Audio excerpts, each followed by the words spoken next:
What is going on, everybody? People jumping in here. Kings Auto and Speeds in here. Shalte's in here. Big Stick. Pinks. And Broken Tool Garage. Zach's in here. Bama. What's up? What's up, peeps?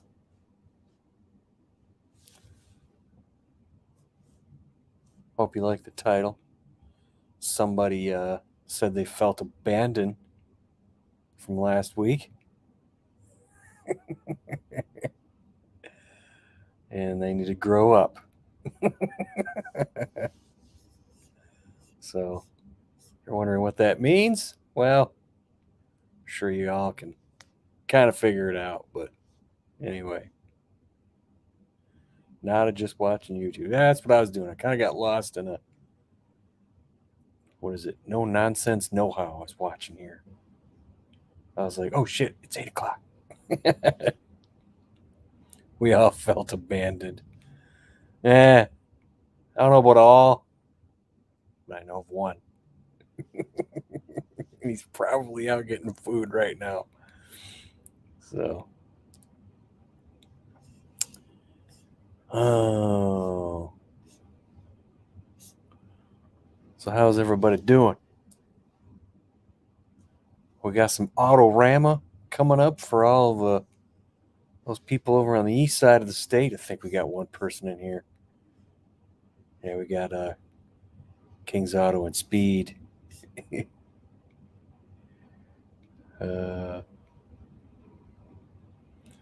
And if my buddy Justin's car, you guys, the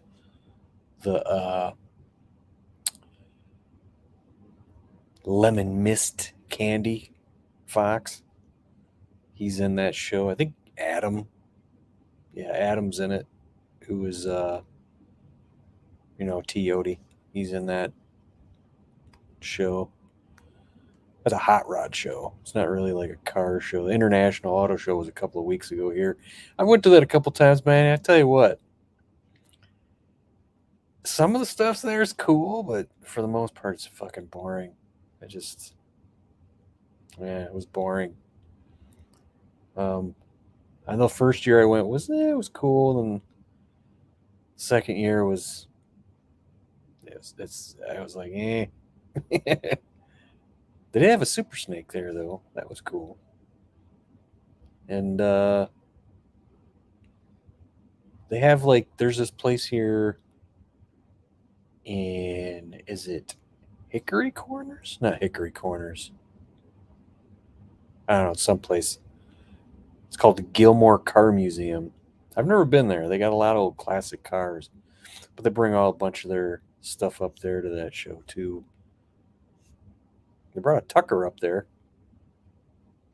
If you guys know what a Tucker is, I love those cars.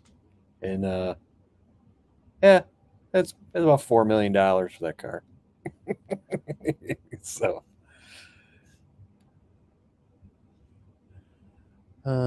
finally raining now by me. Well, good.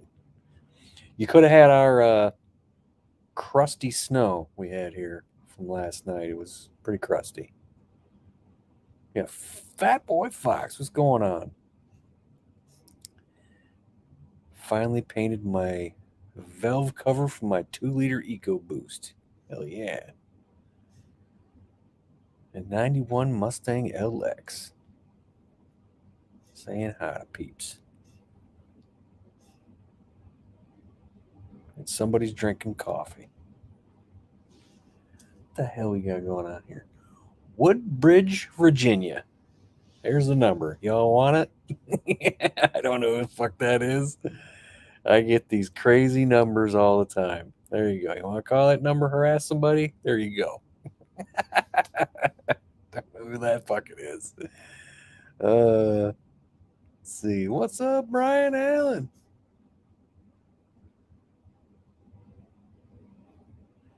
He's in Florida and doesn't get snow where he's at.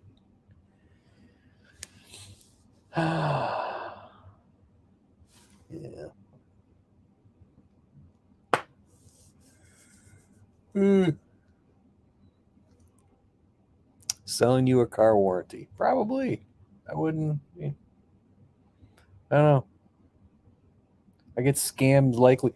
The funny thing is, I keep getting calls that are around the area here, and I know what they do. They make you think that it's around here somewhere, and then they keep calling numbers around the community, using a number from the community, trying to get you to answer. And I just don't. I don't know who you are. Fuck you, Tim Z. What's up, dude? Big ice storm there last night. Yeah, it was like on the way home from work yesterday. It was like it was weird. It was sleet, then it was snow, then it was like it started to. It was like beady snow. When I got home, it was beating. I was like, "What the fuck is this shit?" And yeah, it was strange, man. And then I got up this morning and it was frozen snow. So you're basically chipping the snow off your vehicle, you know? So that's always fun. Uh, it's not summer yet and already hot as balls. What the hell are you talking about, man? Hail. No, it wasn't hail. These were little tiny beads. Little tiny beads. It almost reminded me of what's that ice cream with the beads? You know? That's what it looked like. Also reminded me, it looked like beaded foam, you know? Like styrofoam. It was weird.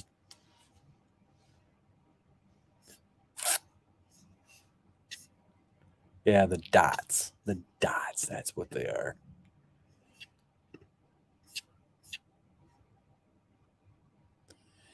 Do any of you guys do a trick to fix floppy sun visors? Meaning they're not like wanting to hold up anymore? I don't know if those things are in. Shit, I don't even. I never opened one up. They have like a bushing in it? Is it like a steel thing goes into a bushing? I mean, the bushing wear out or something? I don't know. I've never looked into one. Isn't that funny? I never tore one apart to look in it.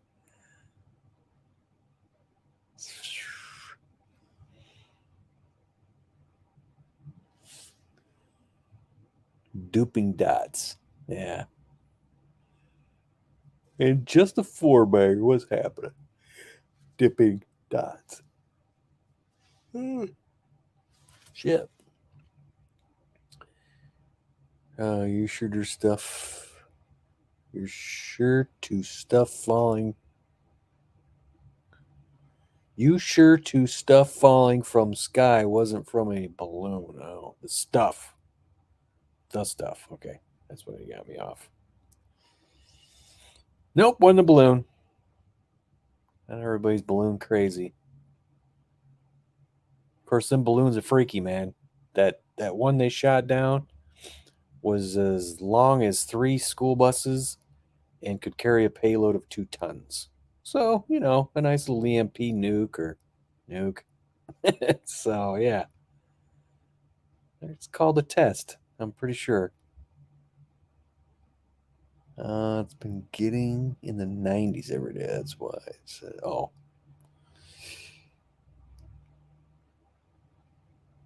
Yeah, they flop right down. Yeah, like I said, I never took one apart, man. I can't envision how that little steel rod goes in there and moves. Like I said, is there a bushing in there or something that wore out or something? I don't know. All I know is I got new red sun visors from MJI a while back, a couple of years ago now, actually. See, I got the pair out of the Turbo Coupe, but they're limp. My old ones fell apart. And then we got Michael Downey. The new glasses look nice. Oh, see, that's right. I got new glasses. Yeah, they're still Oakleys. See? Oakley. They're a little bit lighter than the other ones. I tell you what, man, my first pair of glasses I ever had were Nikes. Fit pretty good. Then I got another pair, whatever brand Nike owns, Flextron or something like that. Didn't really like those. And then when I just got Pearl, she was a puppy. She got a hold of them, and the lenses with little puppy teeth, lenses were toast. So I had to go back to the old ones. And then I got the next set of ones, and I remember going around in the optometrist office looking at glasses, and nothing fit right. But Oakley's were in a separate case. And I asked them if I could go and check those out. They're like, yeah. So I put on a couple, and then I put on that pair I had, and they were magical. They just fit. I was like, wow. Because I like glasses like this, that do that. And I was amazed. So then when I had to go back to get my eyes checked again, I said, just replace the lenses, bro. I love those things. But this time I went in and looked for some more. And again, Nikes, Ray-Bans, all that. None of those things fit right. Oakley's, there you go. They fit just too damn good. Which is a bunch of crap. Mr. Mach 1. I'm sure you wanted to hear my little glasses story. It was boring and stupid. Sorry, my fault. There was some balloon shot down north of, was that Tobermory last week? Yeah, I heard shit was happening. We're all going to die.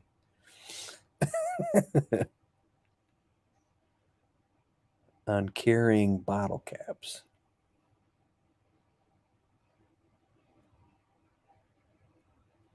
This is steel rod metal clamps on the inside. This is the head visor or the sun visors. Let's see. You sure got some purty lips. Everybody's saying hi.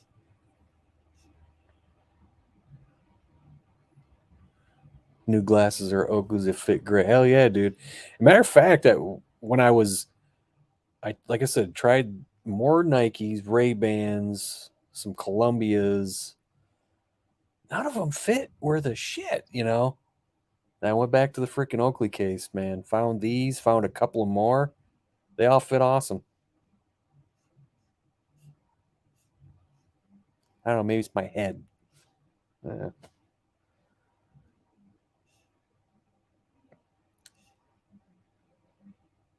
He needs some yellow aviators, brah.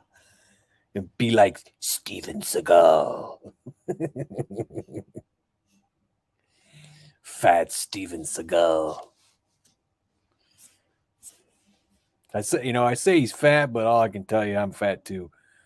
But even though Steven Seagal's fat, the dude can still murder you with his bare hands. So, yeah.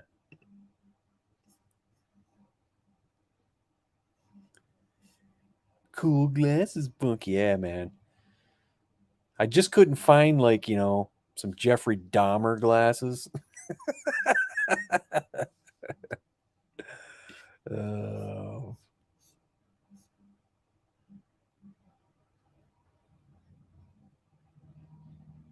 Hot as balls. It's so hot, my balls are sticking to my leg. Where is it 90 degrees in Florida? I mean, I lived in Fort Lauderdale. Got pretty freaking hot down there.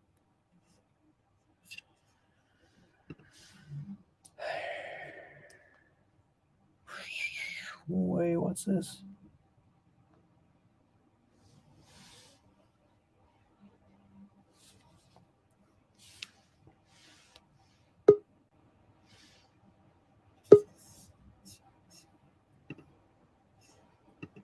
Hello. I beat Zach up here. You did? Yeah. Hey, Funky. Yeah. Have you ever taken the push pins out of the back of a fuse box? The push pins out of the fuse box. The wire, the pins that go in there that the Oh fuse no. thing. I haven't really messed with them things. Why some of them pop out on you? No, they didn't pop out. I want them to so I can switch the fuse box. Oh. Is there a YouTube video on it? I've been looking. I can't find one. uh So I'm going to have to figure it out, I guess, and make a YouTube video on it. yeah, no kidding. It's like me with the foam. I strip it off that headliner. Yeah, my dad, he was over there scraping it with a freaking putty knife. And I'm like, and I started thinking to myself, I got to figure out how to do this because this is foam, damn it. And I'm a foam guy. So I started pulling on it and I started scraping it and it just started going, just started coming right off. I'm like, holy crap. I was just watching No Nonsense, No How, and he pulled the headliner out of his 96 Ram Cummings. And he's using a freaking wire brush, which is just creating a mess. I'm like, no, I just did this. He ended up getting a drill with a wire brush and getting it all off after because he'd already pulled the material off. You know what he did to it? He went and got that roll-on bed liner Ah. and put on it, and it looked cool. I was like, damn, that's a great idea. Well, yeah, because it's got like a texture to it. So, Yeah. I was like, that's cool as hell.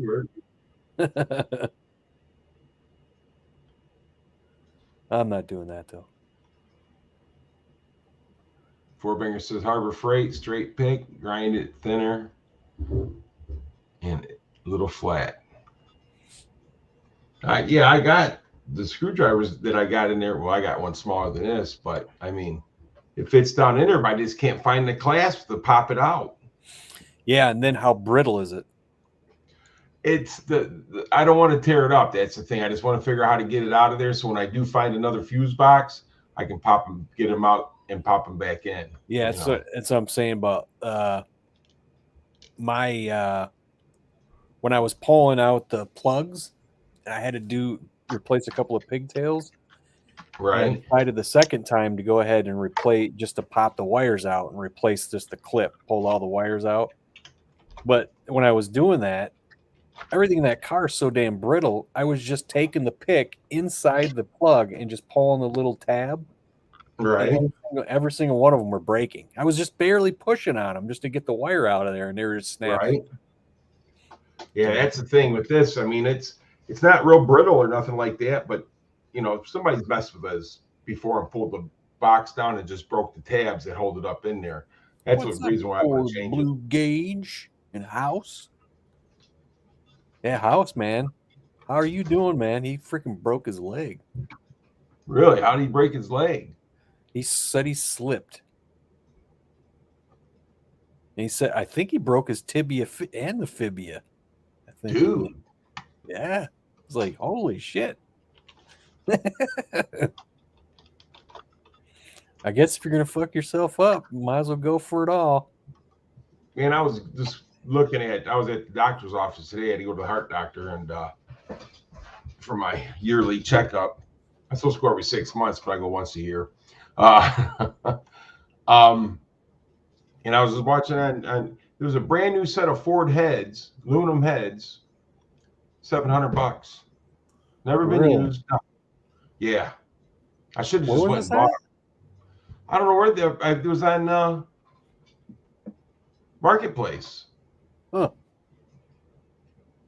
Yeah, it's like those ones I found for $500. Yeah, these didn't have no valves or nothing in them. They're just brand new and never been done nothing to them. Huh. For $700, I'm thinking that's a good. And then I found an intake, a little bit down. I found a Ford Performance intake for $300. Brand new. Jeez. So I'm thinking maybe I should buy these.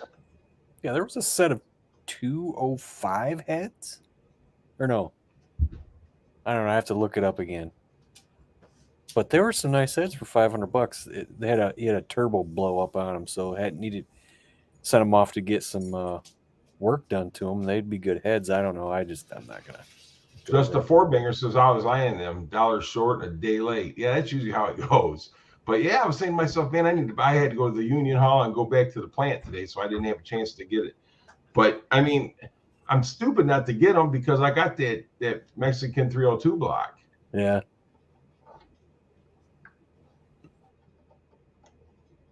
They would make a nice 306, with those aluminum heads and that.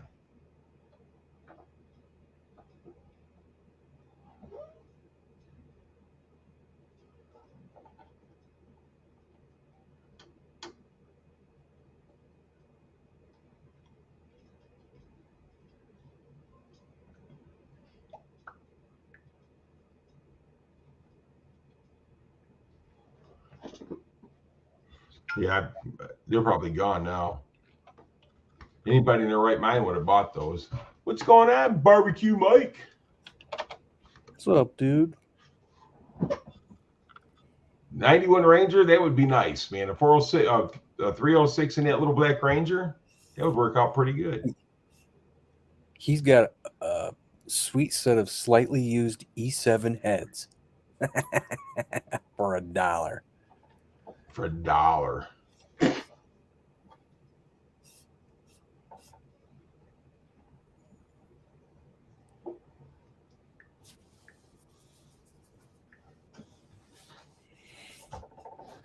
Right here they are. Small block Ford Racing times 302 aluminum heads, $750. I mean, they've never been used or nothing. They're oops. I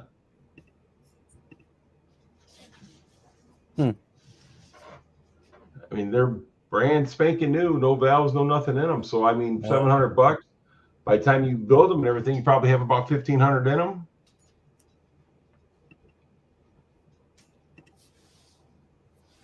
Just send them down to Ford Blue Gauge and let them build them for you. Yeah. That's what we were talking about when I saw those ones for $500. All they needed was because the turbo blew up in them and just needed a little bit of work on them. He said the heads are bare, and that's it. What are you doing?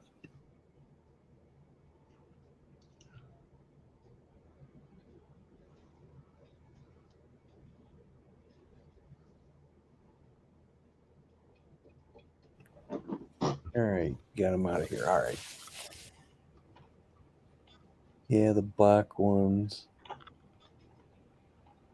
Let's see. I'm not staying. Thought I'd say what's up. Just sitting around pouting because I can't work on anything this weekend and haven't been able to do much this week due to job stuff in the way. I said that because I feel that's the way he feels. Yeah. Right. That's about it though too. But X302 heads, the 202 valves, I mean, they wouldn't be bad heads to build and use them for something. I mean, they wouldn't be bad heads. Yeah, that was me. It was. It was you from the past.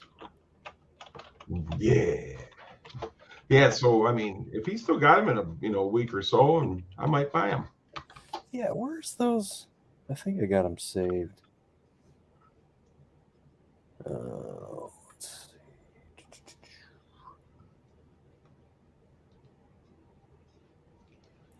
Yeah, what are you looking at, Zach? Somebody's hot walls. No.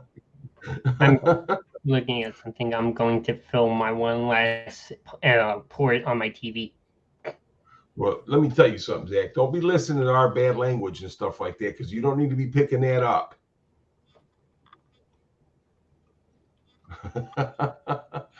Do as I say, not as I do. Did that come out right? PlayStation. I'm going to buy a PlayStation.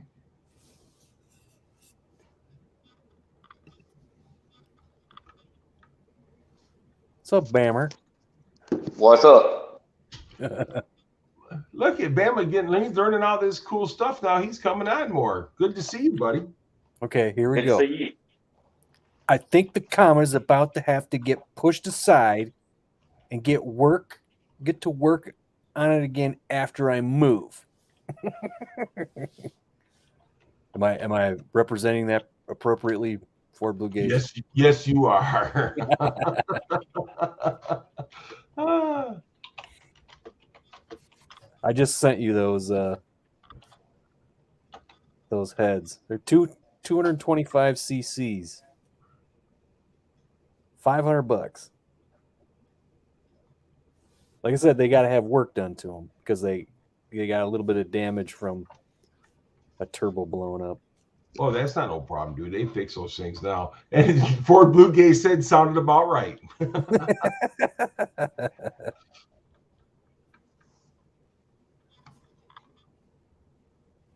Yeah, those and this guy's in Cadillac. I was thinking about it. I'm like, I don't know. He's in Cataract? Huh? Did you say you sent those to me? Yeah, on Messenger. Oh, okay. There they are. Oh, those freaking look like nice heads, dude. Yeah, they're early Pro Comp heads, CNC ported with Edelbrock Victor porting by RHS. So it looks like they got the springs, good springs on them. Yeah, they get the valve springs are in it. Nice port job. What was it? I looked at 205 heads, just bare casting Speedmaster heads. They're like I think $400, $370. You get two of those, you're just under $800, or about $800, and then you gotta buy valves and springs and stuff. But actually, these heads ain't too awful bad. Those, if you get somebody, take them down there to a shop, dude, they could fix those with no problem. Yeah, $500. It's Cadillac. Cadillac's what, hour and 45 minutes or so from here. Yeah, it's a couple hours for me. About 3 hours for me. Cadillac? Yeah. Yeah, 3 hours. A couple hours. You're 2 hours from me. Shit. Yeah, Two but and a that's half. from the Oh west. no, you're 2.5 hours from me. Right.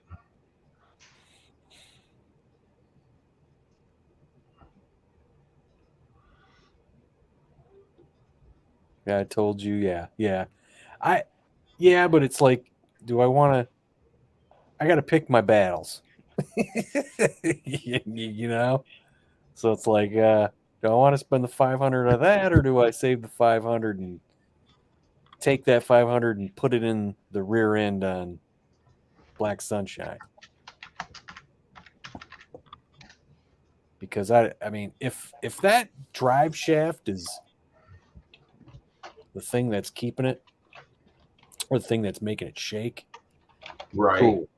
If not, well, I got an 8.8 sitting in my right next to it in my middle mobile garage. I can always put the money into that rear end. Time to build a nice rear end. What's going on, Carmob? Carmob in the house. Because I'm like, if I get those heads, good deal, but I still got to put money into them. And then they're going to be sitting around waiting for the engine to be done. And I'm like, I don't know. That's maybe not a good idea. That just looks wrong. And that's my problem. And I get this stuff and end up sitting on it. And then by the time I get ready to do something with them, I've got some kind of other ideal to do instead of, you know what I'm saying? Yeah. Except me, it's like I could take that money and use it for something else, but it's more pressing. Funky, are you coming to Autorama to support your buddy Justin showing off Bumblebee? Yes. Adam's there too. So we'll see what happens here with old Justin. He said he's gonna use my trailer, which you're brave, man. You clean that car up to throw it on a freaking outdoor trailer. So, Well, we're going to be there. I don't know what day you're not there. I was invited to go to when they bring the cars in, yeah, but I don't know if we're going to make I'm it. going Saturday. But You guys are going down there Saturday. We should Yeah. meet up. Carmob be there, and I think Carmob's going. I'm not sure what day he's going though. What day you going, Carmob? I told Justin, I said, hey, the good news is all the snow melted off the trailer. That was a couple of days ago. No, then bad we had- news is it's back. Then we had this crusty snow fall down. And I texted him today and said, hey, bad news. The trailer's got snow on it again. Yeah, Carmob says he's going Saturday, so we should probably hook up. Yeah. Hell yeah. Give me this, you duck. Hey, Emma, y'all. what are you doing today, buddy? There he is. Hey, y'all. I'll check back later. I'm going to sit here and pout for a bit. What? PlayStation 7000. Okay, so you're working night shift this weekend, Carmob? Yeah, matter of fact, I got to work tomorrow and Sunday. PS5. I don't really have to work, but I need money to build a car. Yeah, I need money to build a car, but nobody's buying boats. But we're still putting boats. I mean, it's been busy because the boat show is going on this weekend in downtown GR Oh, okay. at DeVos place. So yeah, so they're all in town, and we had 2 big orders from both our different boat companies. And then even one of them, our biggest customer, for some reason they didn't want to order this week, which is weird. But then they called us, hey, can you guys get this set of kits for us Monday? We're like, all right. And then I said, we're going to get these right now. I'm not waiting until Monday. So we got them all together today. They called up and said, hey, we're in town for the boat show. Can we come pick those up? I started laughing. I said, yeah, I knew that was happening. Zach, you see what Brian Allen's saying?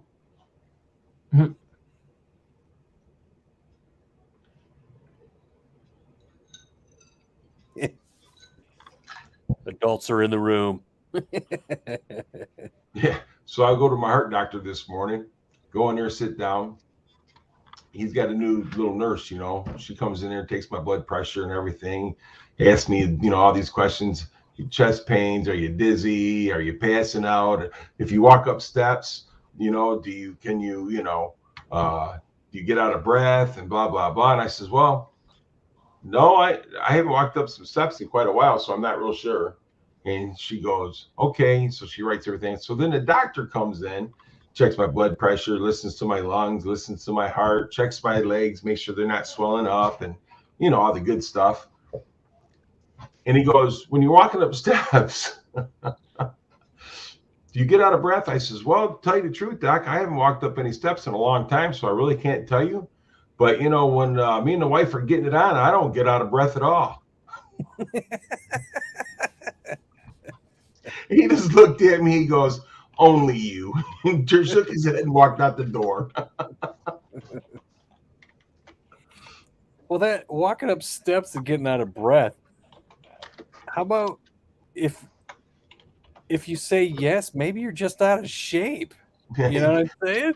Exactly. That's not really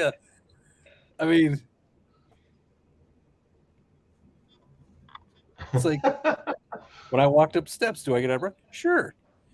Okay, so then I started jumping on the treadmill more often. Now I'm not out of breath. It's amazing. The only thing that bothers me about going up steps is my knee. You know what I'm saying? Besides that, I'm good. Yeah. the knee that isn't repaired is what freaking bugs me now. So it's like when I walk up steps, I have to take my right knee and almost turn it sideways when I go up, so I don't feel that popping. It's like, I got to do the same thing. yeah, I got to do the same thing. So it's what I do. I kind of step up sideways. yeah. Well, I like when I go to step up, I turn my whole leg like sideways to step up. Yeah, it's like, God, I hate that. That's my good knee, Right. So it's the other one that's surgically repaired is weird. It's walk sideways going up, and I do one step at a time. I rarely have problems with my surgically repaired one, but there's just weird shit that happens to it. It's like, it could ache. Weather doesn't affect it. It's just once in a while it'll go, you know what? I just want to ache today. Screw you, and then, or I could take 5 steps and then feels like somebody sticks an ice pick in your knee. Wow. And you're like, what the fuck? And then you take 2 more steps and the pain's gone like that. It's because I got permanent stitches in my meniscus. So it's like something gets out of whack for a second and then you take a couple of steps and it goes back in. Like there's a rubber band in there or something, man. But that's the one I rarely have problems with. Yeah.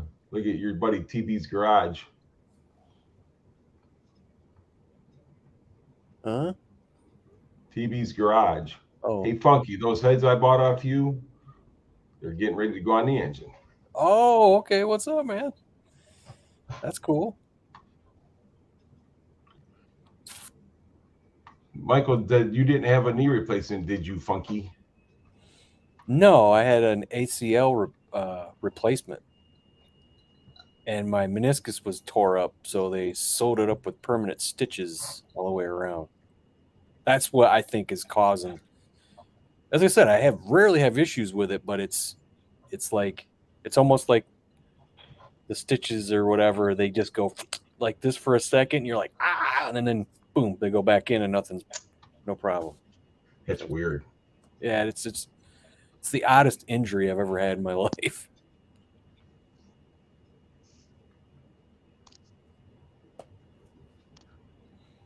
Yeah, I forgot about I sell those heads. Yeah. Yeah, like Carmine says, ouch. Yeah, those Bama, heads what were are you off. doing tonight? Those heads were off Black Cherry Bomb when I got it. Oh, okay. I got that engine all torn apart, and they just came with it. And we threw them in a tote, never touched them. And that's when I found that other engine on Craigslist, that brand new freaking 302. Yeah. It sells $675 for a brand new 302 remanufactured. Like to find those one a week, huh? Oh man, those are ridiculous. I've been watching these Fox bodies and stuff. Seems like the prices are starting to come down on them a little bit. Yeah. Seems like prices are starting to come down on a lot of these cars. It's like these intakes. I want to see these intakes. These people start. What needs to happen is these people need to stop buying or paying the prices of these freaking 351 intakes. The stock ones, because they're ridiculous, especially those ugly ass tubular intakes. I hate them things. I think they're hideous. But these guys, they're asking $1,100-$1,200 for that shit, man. Oh, even more. 15.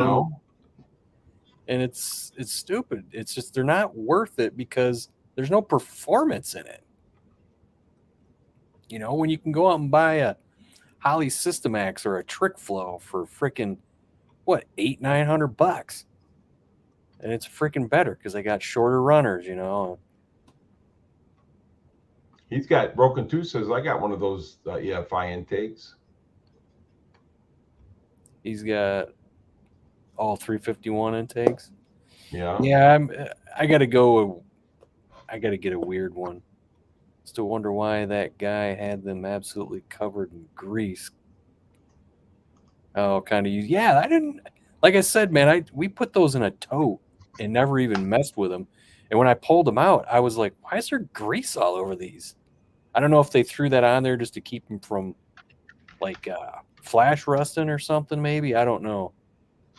But that was I still know the guy who I bought the car from who had that. He's a friend of my cousin's, but I know Fred too, so I see him around town. Right. That so Broken Tooth is going to be at Ford Takeover. Yeah, I'll be there. So what kind of intake does he have though? Does he have the Lightning one, or what does he have? Well, 351. I think he's talking about just the lower intake. You mean like a carb or? He said he had the EFI ones. Oh, okay. So then he's got like probably a GT40 type one, not a truck intake, not them. That's what I'm wondering. Has he got the truck intake or has he got the GT40 intake? And you know something? I was watching Big Dogs, and people send them those truck intakes. You know, because they had that weird dual throttle body on them. Right. And he ports those. People brought them to him, and he ports them things. I was like, damn. Okay, he's got the F-150 EFI. Is it So it's the 5.8 truck one. Okay, so is it a carb EFI?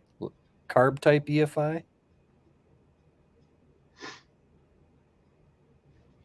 Because that's what I want is the multi-port is what I'm saying, a multi-port carb EFI.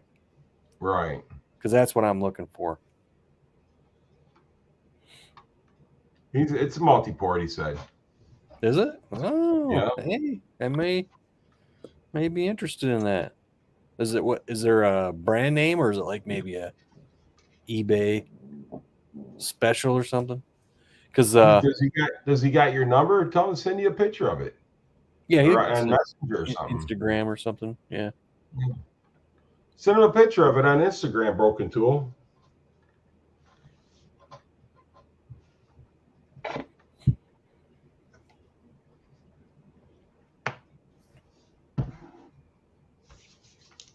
Well, I got to make sure I got somebody around here that can, take care of my dad and help my dad out. Because if not, we may not be going to Ford Takeover. Oh, yeah. Yeah, I ain't got, my brother's gone, so I ain't got nobody here to help my kids. They got kids and stuff like that, so I really don't want to ask them to do it. Smitty Bad 5. Oh, what's up, dude? It's been a while. That's a name. Been a while. $100 million billion. Oh, God. That's a lot of damage. It's too much money. So I'd already put the deposit and everything on the hotel or whatever you call it. So we plan on going, but like I said, if I can't find somebody to help me with my dad while I'm gone. And the girl that bought the house off of us, the little house, she really loves my dad, so she might help me out. Are you guys at the Best Western? Yes. All right, that's what I got to get a reservation for. Yeah, they were supposed to get a link, but I never got the link, and I don't know, man. I wanted to go back to the hotel, so I went ahead and put my credit card on it to hold it. Yeah, that's probably what I'll end up doing.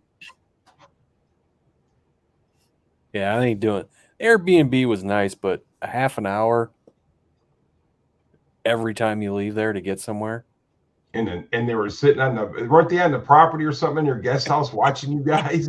They were just in a guest house, which was literally 50 yards away. Really? Yeah, it was like, and it's their house. They live in it, so that's weird. My dad would kill Salty.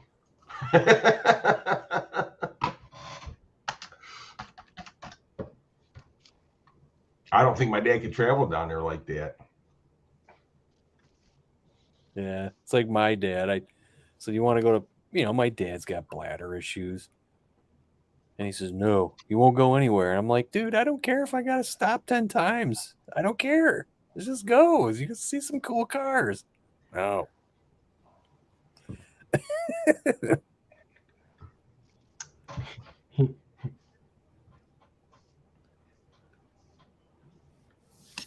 this off here. This thing's getting hot here.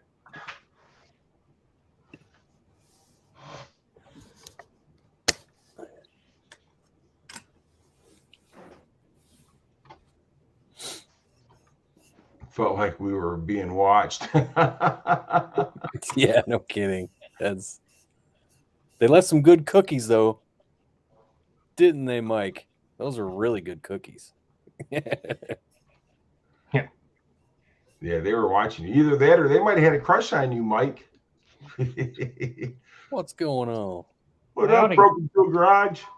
Oh, just not sitting in the garage. It's like 40 degrees out, so I'm just lounging today. 40 degrees. It's like 23 here. What are you talking Right. Yeah, I don't know. Y'all up north, that's like shorts and t-shirt weather, huh? Oh, Yes. excuse me. It's 20 degrees. Cold. That's don't my know what- outside thing that's just next to the house, so it's a couple of degrees warmer. Too cold for me. Yeah, Well, those ours- were- anyways, that I ours was going to say that intake. 23 degrees That's and clear. I'm sorry. what were you saying? That intake's the one I pulled off that whenever I got that Junkyard 351. Just like a 91 F-150. Oh, does it Like have injector the? rails? Is it a carb? Is it a carb type where it's got? Or It's is got it? the dual intake throttle body silly stuff, the dual tubes. Oh no, that's not what I'm looking for. Because I got one of those that I took off this one. I'm looking for the multi-port EFI where I can put an elbow on it and then put like a regular Fox body like a throttle body on it. TBI setup or something like that, or like the TBI setup or something. Well, yeah, it's not a throttle body injection though. It's multi-port injection with a carb type on it, and then you put an elbow on it and put a regular Fox body throttle body on it. Nice. That's what I'm looking for. So those are, I don't know. I guess you can make them if you just get a carb one, but I don't. Yeah, I'm sitting there thinking that, and I think some people do it. If you get a carbureted intake, have Yeah. it drilled for your injectors and injector Right. rails, and Right. Ow. Now how much that costs, I don't know, but that's an idea I've been kicking around for a while. It's like, Yeah. Well, I mean, if we could figure it out, shoot. At work, our maintenance guys have milling machines. They have a milling machine. They have a friggin' lathe. They could probably do it, no problem. But yeah. yeah, I was thinking if you had the factory intake and the angle they're supposed to sit at, and everything about it, you have all the dimensions. Reverse engineer that into a Mhm. carbureted intake. Yeah. Because I think I've seen if you find you can get like a 351 lower intake that's got the same like Trick Flow Systemax configuration to it. The straight square holes going down See, it. these are odd. They're kind of football shaped. Yeah. What the Yeah. ports look like. So you have to use that upper intake. Right. So these other ones that for like Trick Flow and Systemax, they all got that same square going down the middle of them. And, Yeah, it's got a little dog leg in it or something. yeah. And then you can actually take one of those upper intakes and put it on there if you can find one cheap, because I've seen those lower intakes like that for like $300. Mm-hmm. So,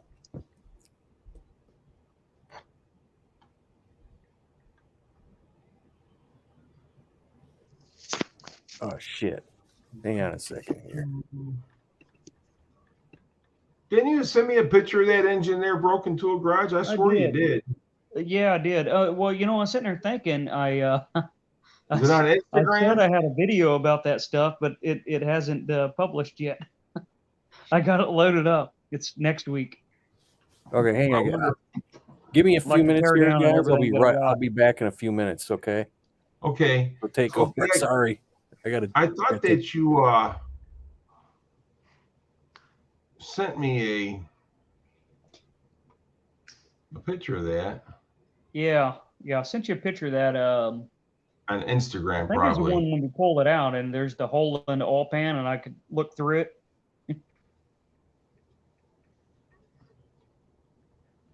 Broken Tool Garage. Yep, right here. Yeah, there's it's the only picture you sent me though, right? Yep. Yeah. Like I said, I forgot. Next week I'll do the tear down on it and show the carnage. That one right there. There's the Yeah. hole. Yeah, I'm like staring through the thing. So I think it's a 6-cylinder.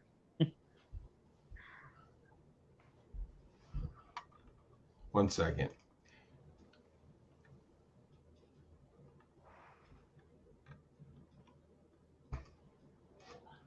Sorry about that. So what's going on there, Broken Tool? Oh, nothing. I just got done doing the Better Home and Garden stuff. Got my porch fixed up. Did some work on the shop. So Okay. Things are moving got along tired then, of huh? that. Yeah, ready to get back to car stuff. So Well, Bama, are you back? Yeah, I'm back. One of Okay. the dogs went in the house, so I muted it. All right. What are you doing today, buddy? Well, I ain't been home long, taking my truck down to the drag strip to get a spot tomorrow. Oh yeah? Co- That sounds Yeah. like fun. Say hi, everybody. Hi, everybody. That's the boss.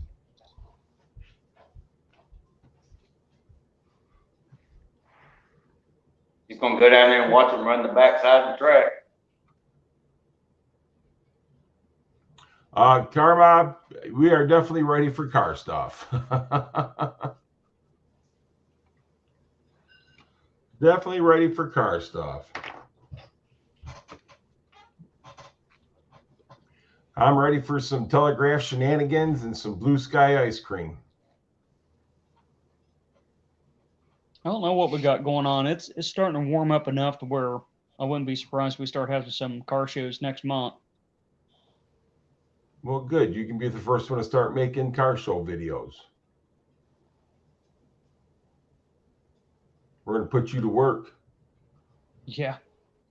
It's this week it's just up and down. It's been in the 70s already. So yeah, I'm holding my phone. Sorry about that. I usually have my tripod set up so I can get the angle right. Thanks.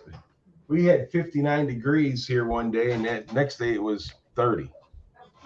Yeah. That was Tuesday. We've had some of that. It was, I'd say, low 70s, and then it got down to like 29 at night or something the next night. But I think we're about done with the whole winter thing. I hope so. I'm tired of that. Here's Turbo Man 351 Windsor. What is going on, my YouTube friend? It took 30 years. Well, Mike, sometimes it takes us a little longer than others.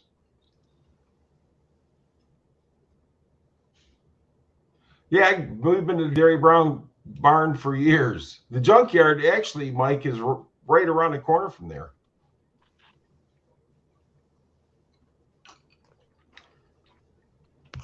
After driving, well, you're just teasing yourself when you drive it like that, Carmob. Have y'all been watching? Y'all catch any the non-Ford content on YouTube? Like I've been watching that Mission Impossible stuff that Uncle Tony's been doing. Yes. Have y'all caught any of that stuff? I haven't watched the whole thing of it because every time I start watching him, something else comes up and I got to be over there or go over this or do this or do that. Yeah, I've been plotting on a 318, and they're kind of doing something cool over there because they're gonna, like the 318 is kind of like the non-HO 302. It's like a 135 horse engine, Okay. But take that 2-barrel carburetor, and they're going to try to get 318 horsepower with the 2-barrel carburetor and intake. Well, that sounds like a challenge.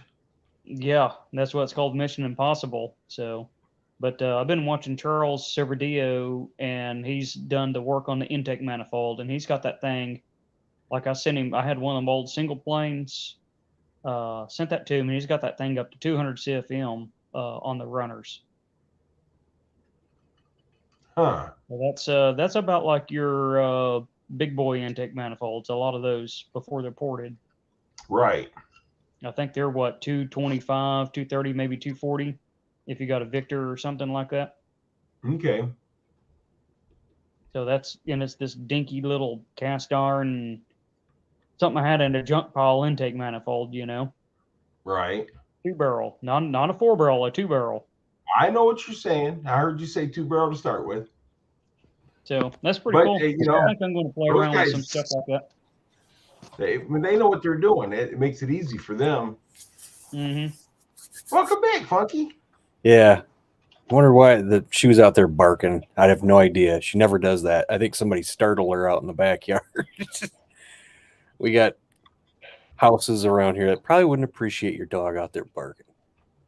But Yeah, well, I got some too, but you know what? They don't. They bitch when your dogs bark, but they don't say nothing when their dogs bark. yeah. Well, we're around a bunch of houses that don't really have dogs. So she doesn't do that. She went outside. I saw her go outside. I'm like, what the fuck's she going? She's usually sleeping, and then she started barking, and I seen somebody walking down the road. I think they scared the shit out of her.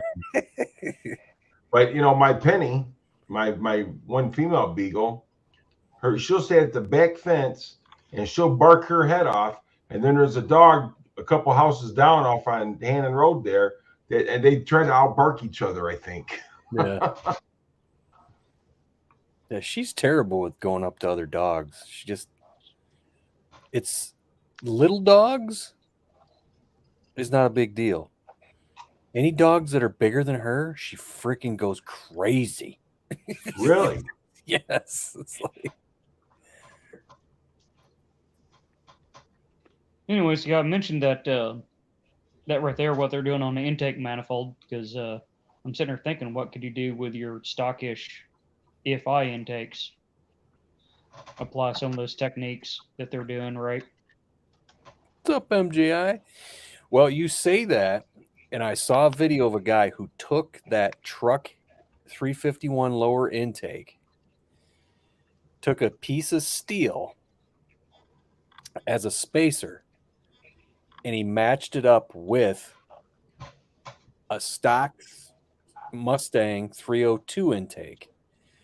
And he cut the holes. But the thing is, the holes are offset from the upper intake to the lower 351. So not only did he cut the holes in it, but then he cut the holes in it this way, but then he had to cut them this way too. So he had to hog them out this way. So they're kind of flowing like that, but he made an adapter plate to hook both of them together. Interesting.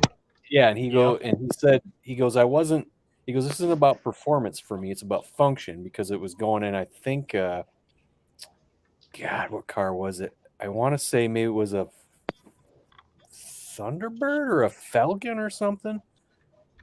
I can't remember, but I was like, it was an interesting video.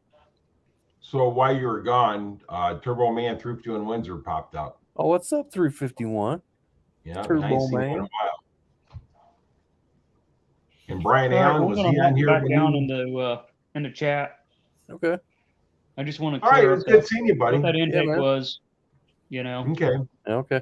Yeah, because it sounded like we weren't talking about the same thing. We weren't. So Yeah, you said EFI. I'm like, oh yeah, I'm looking for like an EFI with a carburetor type style.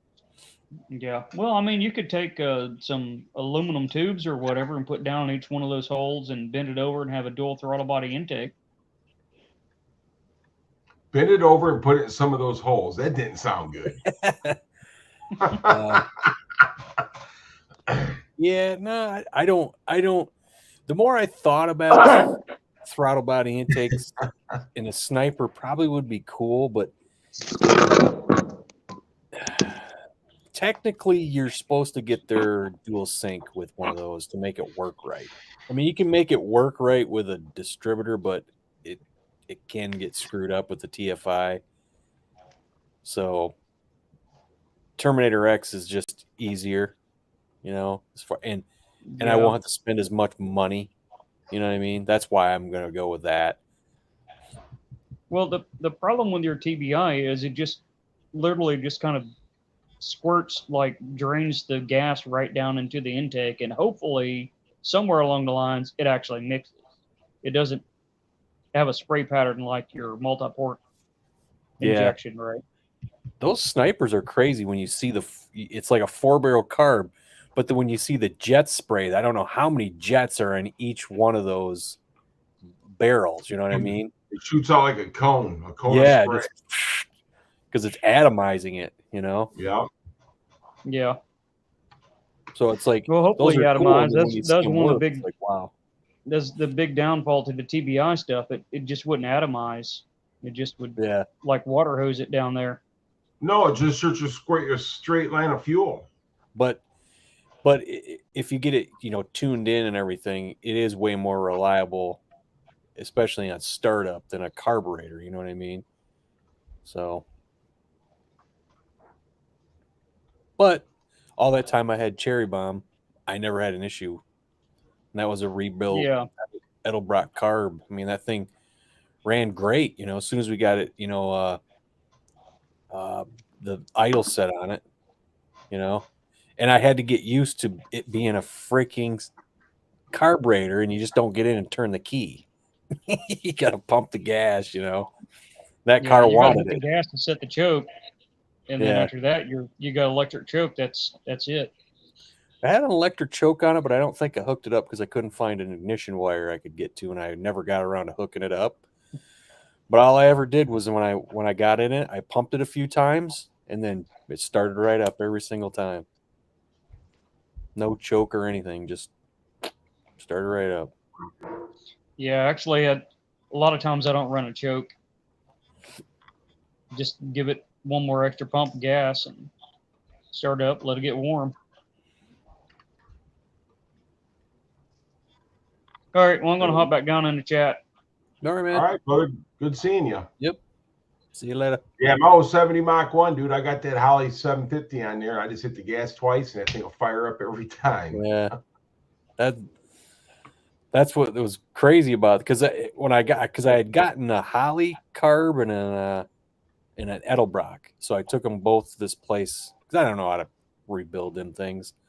Found a place in town, a little hot rod shop, and they took the Holly apart and they told me, oh, there's this problem and that problem, blah blah blah. I don't know, it's probably not fixable. And I'm like, okay. They said the Edelbrock is all done though. We took care of that for you. They said, do you want this Holly back? I go, yes. Because I don't want them going, yeah, all we got to do to it is this, and then sell it for a bunch of money, you know? Well, not only that, they'll tear it out. They'll use the parts off and Yeah, something else. exactly. I mean, the thing about it is about rebuilding a carburetor is anything else, man. You just want to make sure all the ports and everything in that thing is clean. Yeah. You know, put your gaskets back in there, and it's not hard. If you take it apart, you can put it back together. Clean. You say that, but I watched these damn videos of these guys on YouTube, these will it start videos. Uh-huh. It's like there's so much crap falling down inside that carburetor, and they get those things running. You know, that's funny as hell. What's going on, 89 GT? Yeah, what's up, man? I haven't seen you in a while either. There's a few people popping on when you seen it bit. Anybody here or heard of a standalone I don't know what that word, tweezer? I don't know what that is. I don't know what it is. That's sorcery. What is he talking about? Yeah, see, you get those old carburetors and stuff like that, though, Funky. You can build them in a dirt hole, but those Hollies, you can't. Oh, it's the Hollies. Okay, you're saying. Yeah, you got to make sure it's clean when you're putting them back together. You want to make sure everything's clean, man. And everybody's, you know, said with the Edelbrock. There's a lot of people don't like Edelbrock, and I'm not biased with them. Edelbrock, it didn't bother me where I get shit, you know. But couple of people commented to me about, the Edelbrock. I don't know about that carburetor. And it's like, you know what? That carburetor was great on that car. It was perfect for it. And They're not bad carburetors, but they're not race carburetors. Right. It was just, and that car didn't need that at that point. It was just a carburetor that made it run good and it was fun to drive. And that's why you want it. And it worked out for you. And that's why I says if you're building a hot rod, if you're building a hot rod or a car that's got air conditioning that you're going to travel and stuff like that, Edelbrocks are fine. But if you're building a car to go to the drag strip with, they're not so good.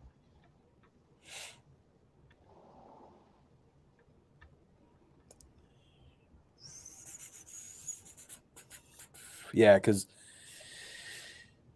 I hear people have issues with the Sniper and a TFI. You can make it work, but they have issues with it. I don't want to deal with issues. And then you have, if you want to get their dual sync, which would be ideal, and it'd be a really good running system. But that's $300 on top of like $1,500. When I could just buy a Max for $1,500 and I'm done with it. Right. Or not a Max, a Terminator X.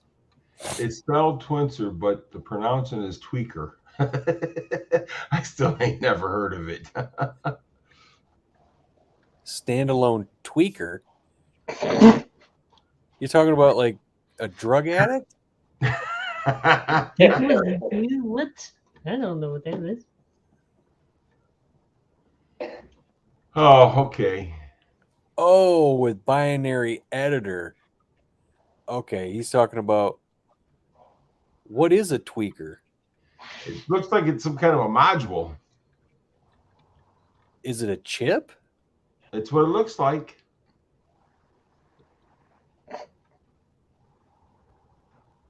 So it's learning as it goes.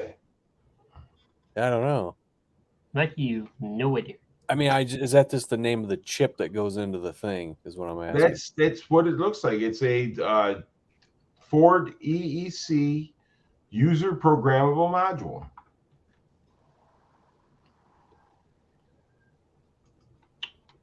So, give me this. Is it? Can you look? If I put the link in here, can you look at it? Yeah. Is it Is it basically a chip? Is what I'm saying. Yeah, it is. Right there's the link. There's the link right there. So it must be some kind of old school chip, because I'm used to hearing like a quarter horse. Quarter horse. Yeah, I'm used to hearing quarter horse. Then there's the SCTs. Yeah, this is But it right here. You can also buy a Pimp XS, which this is right here says supports Ford vehicles 84 to 2004. Okay, because you can buy a Pimp XS. What they do is they gut the stock computer and put their own in it, and then they have a thing where you can pull a cord and hook it into a laptop. I think those were, last I checked, they're around $800. Did a lot of damage. Yeah, but like I said, there's the link if you want to check it out. I never heard of them before. What? That tweaker or whatever you want to call it. I put the link in the chat.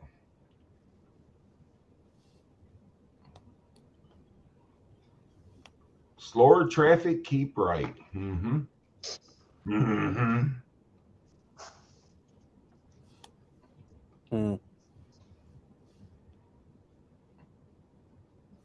Yeah, it looks like it's just another system out there. But it's good options because everybody went quarter horse and liked quarter horse. It works with binary editor, but where are you going to go now? Is SCT still making them? I haven't heard SCT in a long time.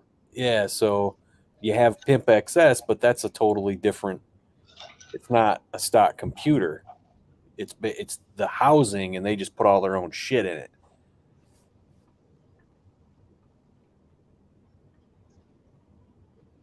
It uses EEPROM, What is that? Is that the software? Must be. I don't know.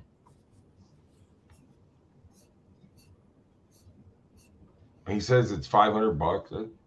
Yeah. I mean, if it works. Problem is, you got to know. I mean, you say it works with binary editor, so you got to know binary editor. Uses a stock harness. Yeah, Tyler, my tuner, he knows how to use binary editor. I think he makes his own chip. I think. Really? Yeah. Pro-Am or bust. Pro-Am's expensive. It's cool. It's expensive though. But what they want you to do, which is a good way to monitor it, don't get me wrong. They want you have 2 oxygen sensors, so they give you 2 gauges. I think it is. Like, where are you supposed to put these 2 freaking oxygen sensor gauge, air fuel? This is stupid. And I was watching this old farm shop, and because he's got a PM or a Pro-Am, and what he did was he had a faulty oxygen sensor, and it wasn't reading right, and he had those gauges up there, and he didn't like them, so he found a digital gauge, one digital gauge, and it had both the AFRs from each of the oxygen sensors on one unit. And I'm like, see, that's cool. That's way better than having 2 stupid gauges in your car for that. Right.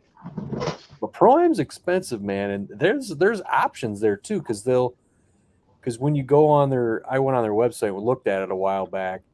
You can go on there and you can order it in different sets. You can even order a coil-on set, coil-on plug Right. set, which is pretty expensive. So, But that's what Brian Allen said. He said they have a split gauge.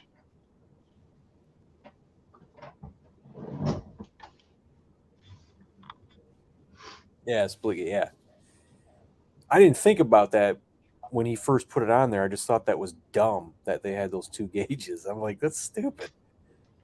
And then later on, when I watched it, like I said, he had that problem, and he found one where they're on both, or both were on 1 gauge. Okay. They have the split gauge now, so they just came out with it then, with a split gauge. Or Pro-Am's got one, or they just have one out there. So 89 GT50 says I just got 500 miles on the new one. New build. On the new build, right? Okay, cool. Split gauge is an So upgrade the option. split gauge is an option, yeah. How much is that option? That's $4,000. no shit. Right. Trying to- Sublime's out with friends from high school. I was wondering where he's at. It reminds me of my optometrist when I went in there, and they're trying to upsell me this. We can look in your eye and we can tell if there's certain diseases, like we can see the blood vessels and see if you have high blood pressure. I'm like, oh, that's interesting. I don't have high blood pressure. She's like, oh, you don't want it? I go, no. I want $39. She's like, oh, okay. So I go in there, and the doctor does his, eye exam. Then afterwards, he goes, this is a sample of what we were talking about, just so you get a view. We can look in your eye. He goes, we could see, if you, this and that. And also, if you have high blood pressure, he goes, he goes, it's something you'd want to monitor. I said, I don't have high blood pressure. He goes, you take your medication? I go, yeah, I take it with my heart pill because it doesn't work without the heart pill at a very low dose because I don't have high blood pressure. If I take any higher dose of that blood pressure medication, I'll be lightheaded and my freaking heart rate will be about 47. He's like, Right. oh, I don't want it. He's like, okay. Well, see, I take a beta blocker for my heart pill, and they give me a small blood pressure pill to go with it too, a real light one. What's is it? I take Carvedilol. I don't know what I take. My wife gives it to me. But So yeah, I was screwed. But yeah, I remember this was back in when they put me on that stuff, and then as I started to progress with it, every time I would stand up, I would get like really lightheaded. I'm like, whoa. Every time I had to stand up, I had to hold something and just wait a second. And so I go in the doctor's office, and they take my blood pressure, and they're like, wow, that's low. I go, yeah. And then they said, your heart rate is 47. I go, really? They're like, yeah. They're like, do you get lightheaded when you stand up? I go, every single time. They're like, maybe we should pull back on that blood pressure medication. I was like, oh, is that what that is? Yeah, mine's like a real low dose. Never big. Like I said, I take a beta blocker to slow my heart down because what it does, it speeds up real fast. Does it? Like resting's like 150. Really? Yep. Damn.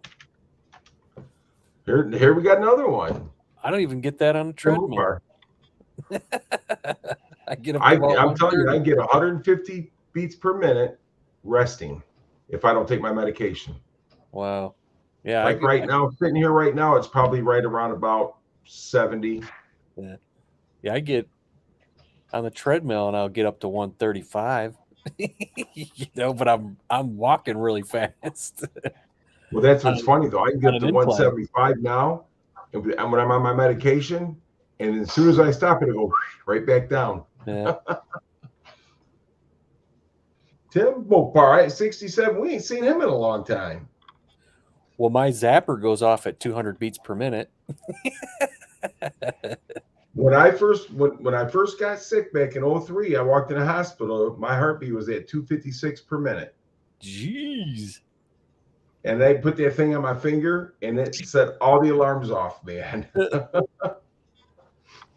Yeah. They told me, they're like, yeah, it's set to go off at 200. So if you get up to 200, you don't want to get up that high. I'm like, okay. They said it's gonna hurt. You're gonna feel it. I said, what if I'm sleeping? You're gonna wake up. How many times has it went off on you? Huh? How many times has it went off on you? Never. Oh, you're lucky. Yeah. My buddy Tony. So Tony Sensei, guy I work with, he was telling us the story that his uncle had flatlined at the table playing cards. Jeez. And that thing zapped his heart and woke him right up. Yeah. He's like, oh God, not again. Yes, Mike, you're going to need a boost gauge. And what's up? Was that TI Mopar 67? Yeah, I don't know what they didn't. Maybe if they told me, I forgot at what rate on the low side it'll go off on. They didn't say that. It has to be pretty low. So they said we did test it, but you were unconscious. I was like, oh, okay. They said, so you're probably feeling it tomorrow. So I was like, oh, sweet. See, they wouldn't put one in for my AFib because they said I was too young, because I was like 34 or something like that when I had that.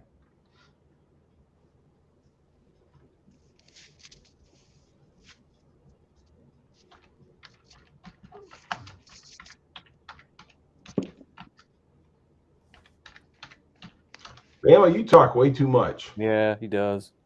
Tired of it. I'm trying to learn, guys. I don't want to mess up everything. You ain't shit. We need to learn from you. How you figure that?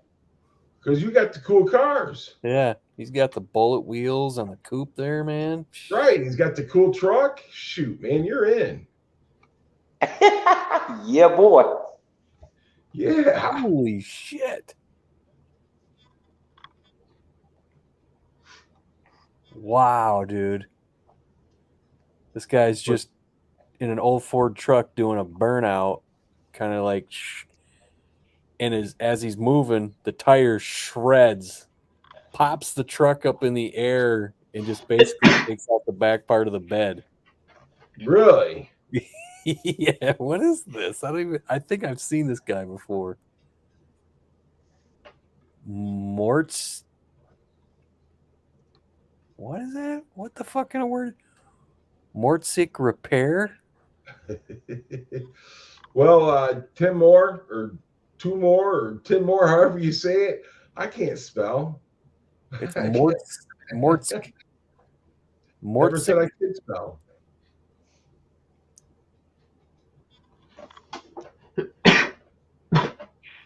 Yeah, what did you do with the motor on the notch? That's what somebody asked. Bama.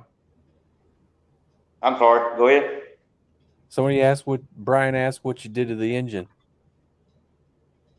All I did was the upper and lower from Ford Blue and 65 throttle and mass air, and Oh, okay. that's about it. And the heads, Oh, what heads you got on it? huh? What heads are on it? GT40s? No. I was trying to get someone had it tore apart, but of course everybody was looking for money for drugs. I reckon it was also high. So I just had the heads gone through and then got them back and put them back on for now. Okay. What are the E7 heads? Gary, I guarantee y'all know more than I do. That's probably what's on there. Oh, it's Tim Mopar. Tim Mopar. Okay. I was reading what he wrote there. Tim Mopar. So he's got a 20. He said, but he's got a 2005 Crown Vic Police Interceptor. Coyote swap it.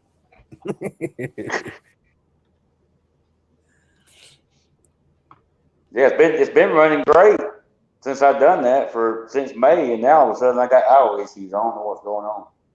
Have you ever taken it to the track or anything? No, I've drove it down there, but not raced. No. Well, if it's got idling issues, you could have a vacuum leak or. Yeah, I went through all that. I can't find no leaks. Really?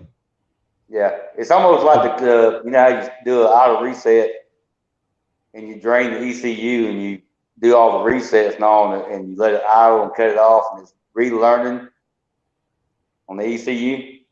Right. Like you let it run. Sometimes it shut itself off. You crank it back up, it'll run. So on and so forth. Now all of a sudden, about 4 weeks ago, it just started doing that on its own. But once you hit the throttle, it's over with. But it's running rich right now for some reason. You're talking about base idle reset?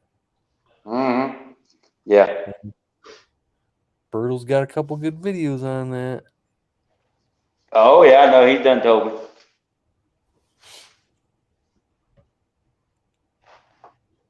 Do you replace all your sensors? Huh? You got new sensors and everything? Yeah. That ACT sensor and all that, because sometimes they'll cause that. So my question to you though, Bama, is there something that you might have changed around the time this happened?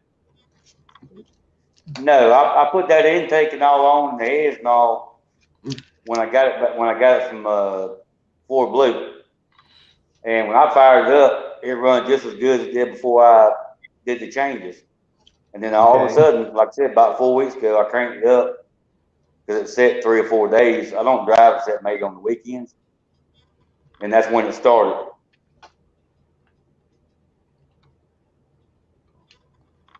Did you put gas in it before that happened? I mean, right before it happened? Tell you the truth, I can't remember if I did or not. I usually keep about half a tank because the way I got the springs and all, if I want it to sit real low, I put more gas in it. Okay. That's a cheap lowering. Well, I just wondered if maybe you put some gas in it or something like that. Maybe you got some bad gas or something. I could have, but I put gas in it. I think it was last weekend because it was getting pretty low, and it's still doing it. Yeah, but you probably don't drive that thing much, I suppose. No, I probably wintertime. No, I do not at all. But I know what it needs. A couple weeks, all the car shows start up. I start driving it a lot, and I might drive it once a week to work, if that, because of the damn deer. Okay. You need to get that out in the interstate and just hit the gas. Run this. I done that last weekend. No, I'm Believe talking me, about. I ran through the gears as hard as I could get it. Oh, I'm talking about. Just get it up to like 130. All right then. Brian Allen wants to know, did you do a smoke test for the vacuum leaks or something different? No, I have not done that yet. That was my next I know trial, I just I think. use carb cleaner. Well, that's what I did. Yeah, I did that. I did that probably the middle of a week ago. Yeah. Yeah, the one thing And I know nothing about my changed. car now is that it just wants the freaking gas. It says let's go. Yeah, that's right. Yeah. Yeah, with that motor you got, I'm sure it does. He said 130 in a Fox. That's borderline scary. I did it. Yeah. It's an experience. Just ask Sublime. Huh? Just ask Sublime. No, it's Fox. Yeah, that thing was sound like a tin can. Just say that. I was like, wow. I did tell you he's out with his friends, right, Sublime? I could say no, I never heard that from you, and just give him shit for it later. Yeah, you can do that. You can give him shit for it anyhow. Like, I'm sure his ears are burning right now. Well, that title is especially for him. If I didn't mention it, but that's what that title's for. It's for him. Do you feel abandoned? Grow up. I was kind of wondering what that was for. Yeah, I didn't feel like going live. I was just like, I don't feel like it this week. So why come on there and just force myself to do it, Actually, that was what, last Friday? Didn't I go live last Friday? I think you might have. Yeah, I think I did. And Ford Blue built his engine on there. So it's actually that turned out to be a really good stream. Because I've been there 130 plus. Yeah, the real fun one was following Mob. When I turned on that curve going left, doing triple digits, and I'm just like, all of a sudden the car just said, yeah, I'm not going to turn anymore. That's funny. I was like, oh, shit. I found the limit. There it is.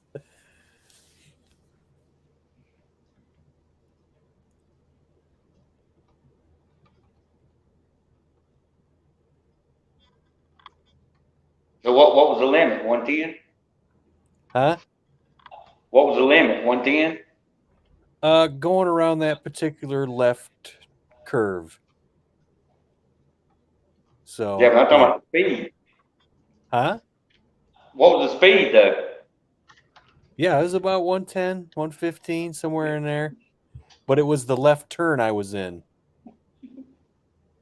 If I was going straight, no problem. That left turn, my car said, yeah, I'm going to go right now because this ain't working for me.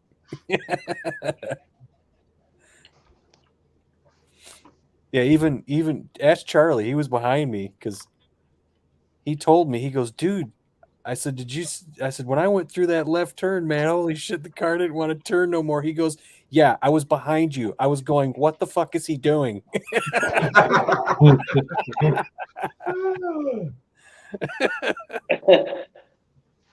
Checking the shoulder, huh? Peanut butter? And I'm flanked by a freaking GT500 behind me, which can handle that no problem, and a freaking GTR in front of me that's all-wheel drive just sticking to the curve.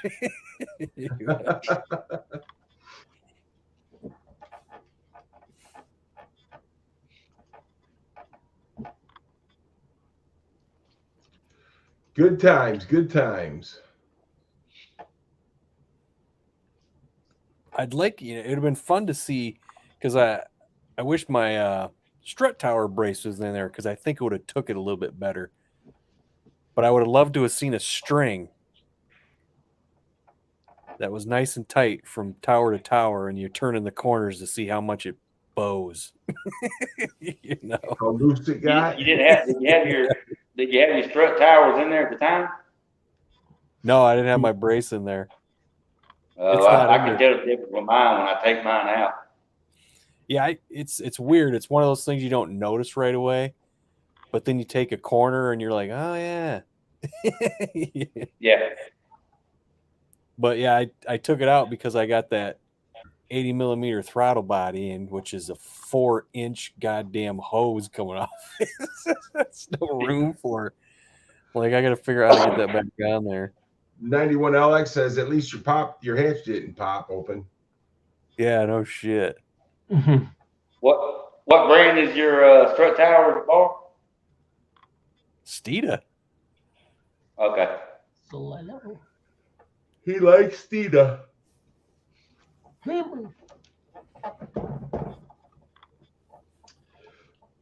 Yeah, I'm working in the morning. I'm working tomorrow and Sunday. Yeah. I think mine was old my style. We adjusted my hat. Well, I replaced that plastic thing that goes on that plastic sleeve, and then we adjusted it so it was pretty tight. So that my hatch is usually pretty tight, but who knows? Something shit can happen, you know. Funky is the Steeda brand ambassador. Yeah, I love their stuff, man. Because that's always the Fox body that's the one I've always wanted. Look, they've been around, they're proven. How could you not like them? Yeah. And did you know how Steeda got their name? Nope. They had to. Who was it? The owner of the guy who founded it, his name was, I think his name's Orlando something or other. I don't know. But Steeda, I guess he liked the name or something. But they were a tennis supply company. They made tennis rackets and shit. Okay. He liked the name because they went out of business. I guess he liked the name, so he bought the rights to it. I guess he was into tennis too, and he just wanted the name, so he bought the rights to it and named his suspension company Steeda. Like, they make good stuff. They've been around forever. Oh yeah. But that's the one Fox body I always wanted, and very hard to find.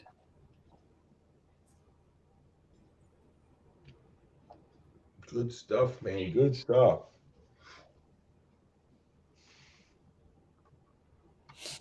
Let's see. Well, I just checked my strut tower bars, Kenny Brown. Oh, Kenny Brown, old school. Yeah.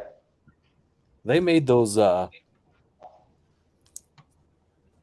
I don't know what you call it. They're like sub connectors, but they got the beams in between them.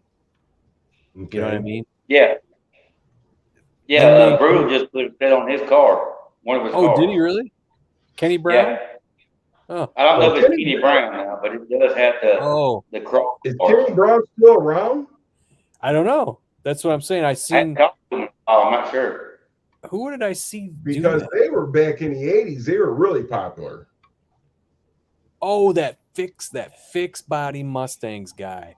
He put a set on his car. And I was like, they make those for that? I didn't know who Kenny Brown was. Kenny Brown was back. He had Kenny Brown driving school and everything back in the day. Yeah. I always thought Steeda and Roush were similar back in the day. They both played second fiddle to Celine. You know, I never cared for Celine. I'm sorry. Just never did. if the Celines were nice without the mesh wheels, the ones with the mesh wheels are. But Steeda cars were cool. There wasn't a lot of them made, and they're not. I mean, they're expensive, but they're not like Celine expensive. If you ever find one, that's just funny. Right. And they did because they don't make. They never even made that many of them because they had that little. They had the adjustable suspension inside the car and shit. They're pretty cool.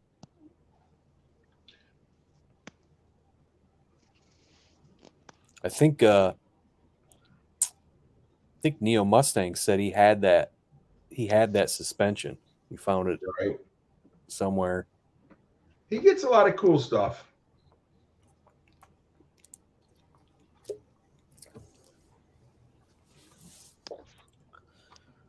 He gets a lot of cool stuff. But I'm going to pop off here. I got to hang with the wife for a little bit, and then I'm going to go to bed because I got to go to work in the morning. All right. All right, buddy. Thanks for having me up. We'll talk to you guys later on. See you. I'm going to show you the sticker on it. Kenny Brown. Look at that. Shiny. Yeah, that's the only thing shiny on the car is that sticker. I don't know. Usually when you see the car in the sunlight, it's pretty shiny.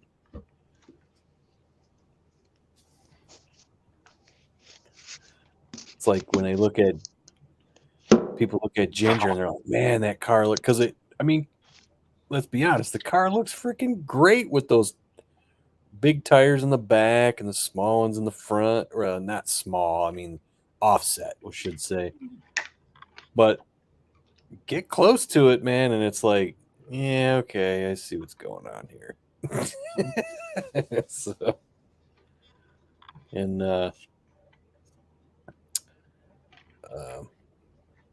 like the fenders are bad.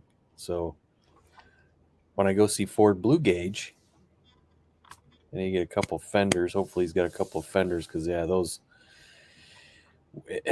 the driver's side, because you got the 3 screws that go down for the fenders, then you got the one inside the door, and then the one down by the pinch weld. Well, because they destroyed the pinch weld so bad, I guess I didn't know this. He took the driver's side fender off and said that it was that they welded it on, that part of it. So that car's got, like I said, his car's got problems. I pulled the subline. Yeah, I figured. Damn.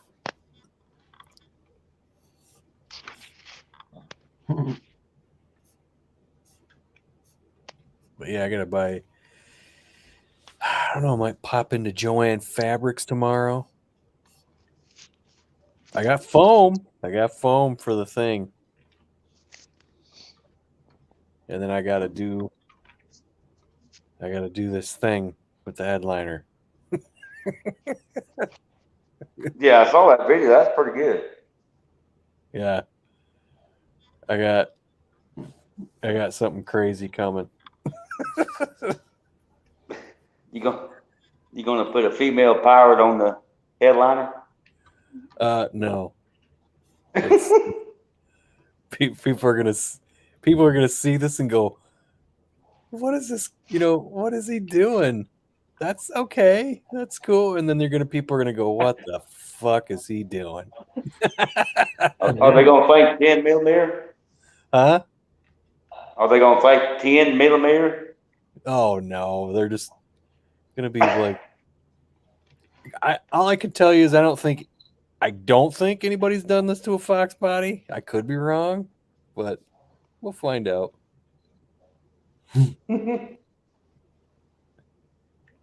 Has Fox fenders in the bed of that Ranger at his yard. Oh, well, I need 89 fenders. I think they changed in 91. Am I wrong about that? They made them bigger for the wheels or whatever, the wheel wells. So shaggy porno red carpet. No, I got some.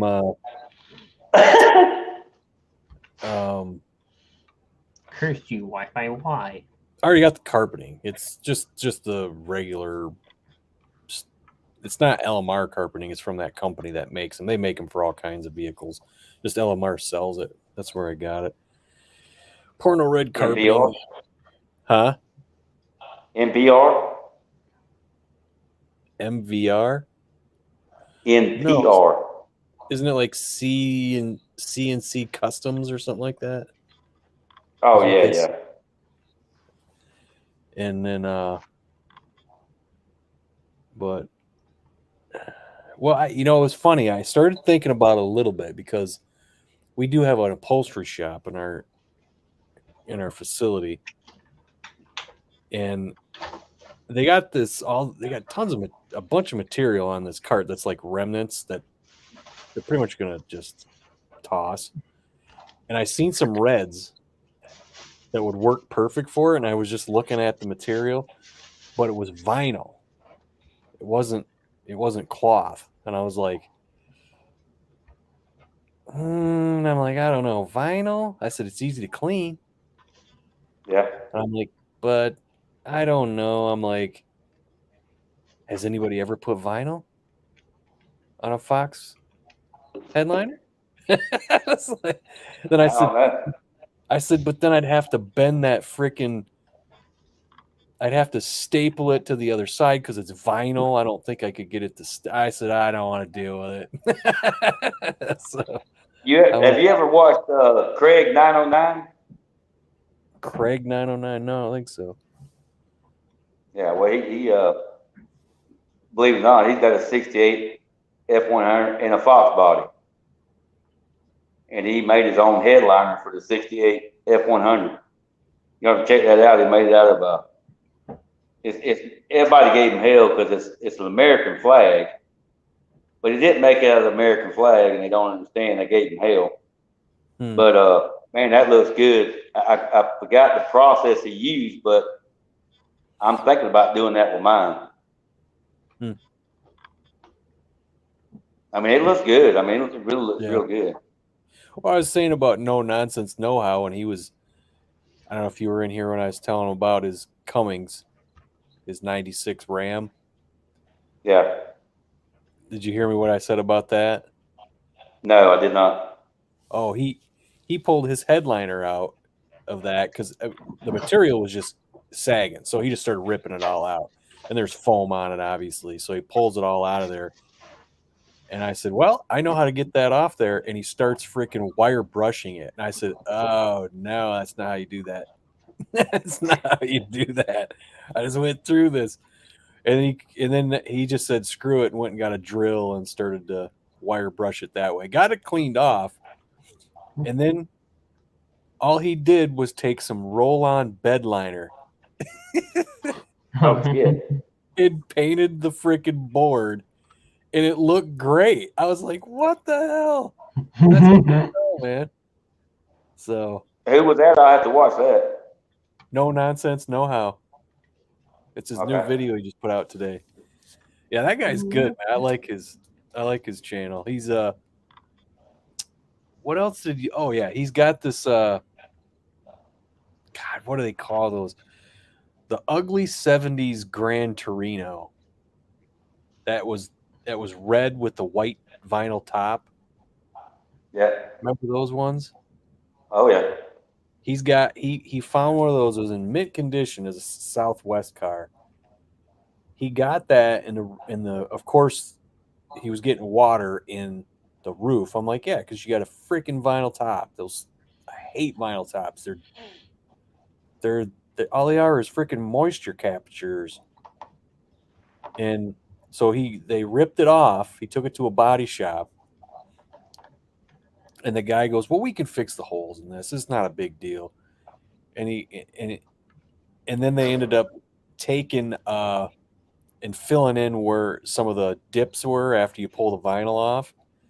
And he put a white spray-on bed liner on it.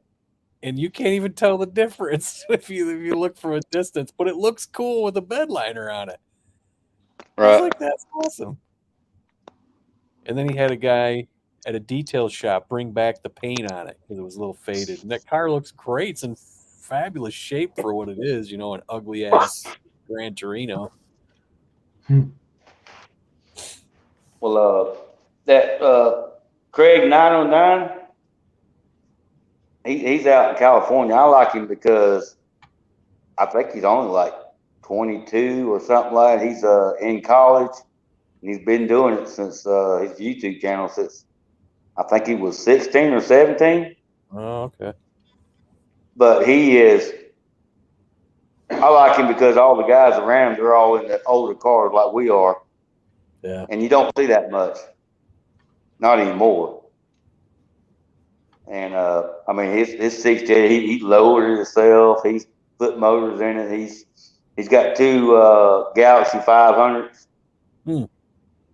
that he has actually had to go find another roof for one of them, cut one off, put that one on, learn how to weld, the whole works. I just thought that was cool. Yeah, this guy buys all kinds of different cars and fixes them. He's done a couple of trips where he's gone out like southwest. Him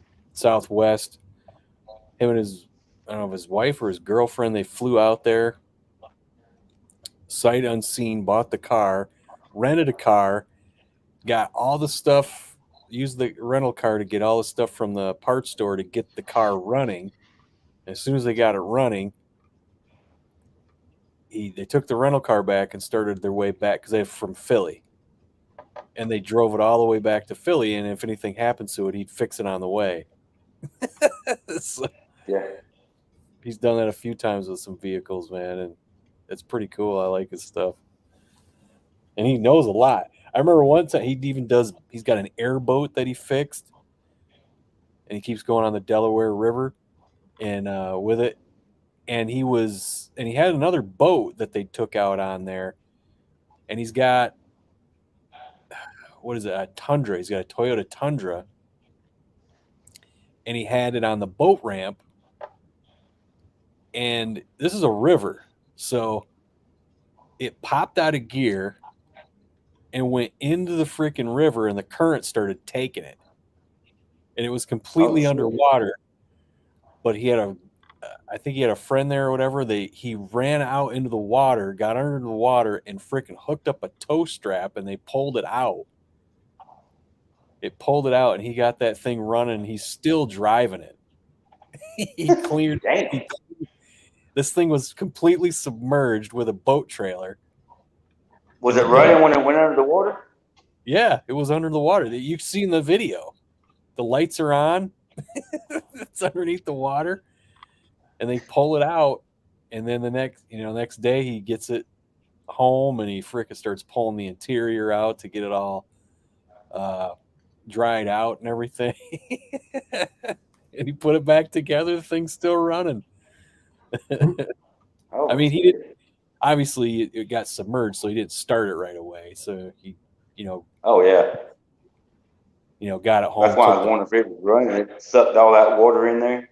Yeah, took all the plugs out and then turned it over, trying to get all the water out, And then I think, doused the cylinders with oil, But he's still running. He's still towing shit with it. I mean, he's some of the stuff he's towing with it is like, should you really be towing that with a Tundra? Because he's got, like I said, he's got that '96 Cummins diesel Ram. Well, if it survived that, might as well tow everything you find. Yeah. I mean, he's been testing that thing, putting stuff on his car trailer that's really like heavy stuff, and he's towing it. He's like, hey, he goes, it handled it. It wasn't fun, but it handled it.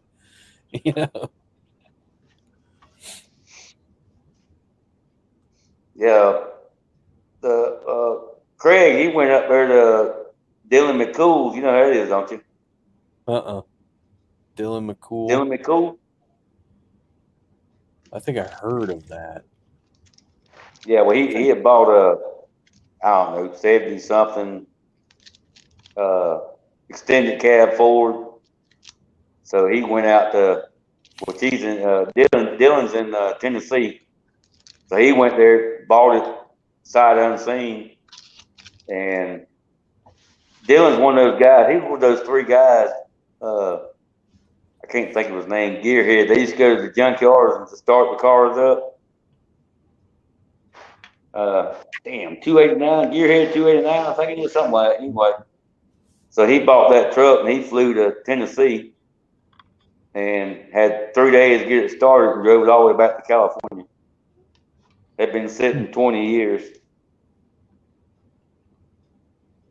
And like I said, it impresses me because he's young. You know what I'm saying? Yeah. One of the other things that he did, he does all these will it start, and I think I've said this before. He did that freaking bulldozer that was sitting in one spot for 37 years. Oh, I think I've seen that one. Yeah, and he got it running and driving. Yeah. Somebody had put a bucket over the stack and it broke, and it looked like they put another one over it. And he goes, I don't know how much water's in the thing. And then he went down and found the plug for the oil pan and just straight 2 gallons of water came out of that oil pan. And then as soon as the oil started coming out, he put the plug back in and said, let's start her up. Got that thing running and driving. They couldn't turn right with it because something was wrong with the hydraulics on that side, right. But they would twitch it left to kick it right, to turn right. But he even freaking sold it to a friend of his, or a friend he knew bought it, who deals with heavy equipment and was going to get it going. They ended up taking it to his place, and then he went there for a follow-up video.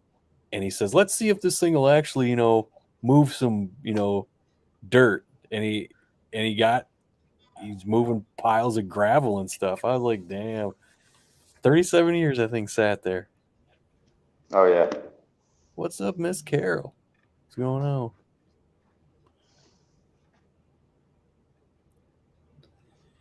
Yeah, he's towing some heavy ass like old cars and stuff. I think he put a big truck on the back of that thing and was towing it. Nothing like that guy, that Weston Champlin dude I like watching. That guy's freaking funny as hell. He's the one who put that Cummins in that SS or that S550. He put a twin turboed Cummins in that sucker, man. Mm-hmm. Oh, shit. Yeah, there's a whole series of videos he has of that. It's freaking great. He towed what was the first thing he towed? He towed a boat with it, a little cabin cruiser boat.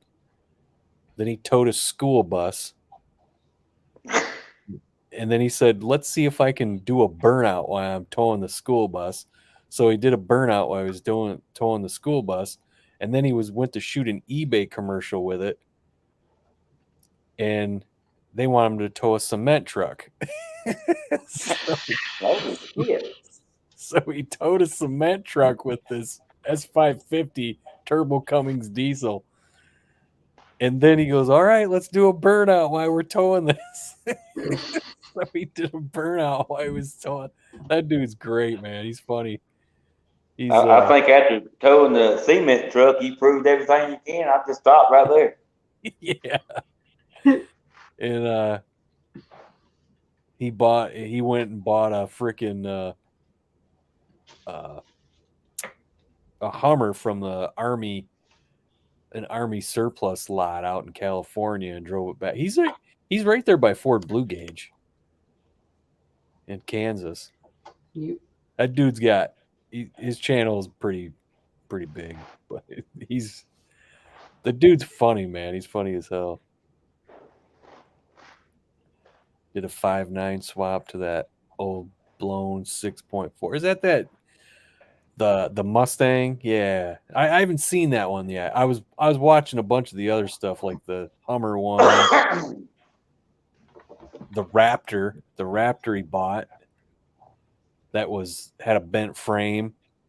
So he ordered a new frame and put everything on that and got that thing going. Then he bought tracks for the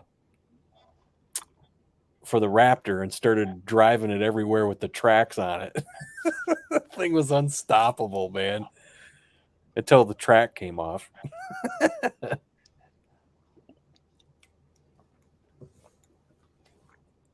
Yeah, I bet that was hell getting that back on. Yeah, it takes him a little bit to get it back on, but it happened twice to him. Once he was in the dunes. And they had no tools with him. So they had to leave it there. Go get tools and come back. It was nighttime too. What the hell's Salty at? Oh, I have no idea. He's in Georgia somewhere. I don't know. So he's next door to me somewhere. Yeah. Power stroke swap a common rail 5.9 in it and retain the Ford FR100 transmission. Huh. Yeah, he's got a lot of. I'm seeing most of his newer stuff, but I haven't seen any of his old stuff. I started watching something one day and I fell asleep. This happens when you get up that early in the morning.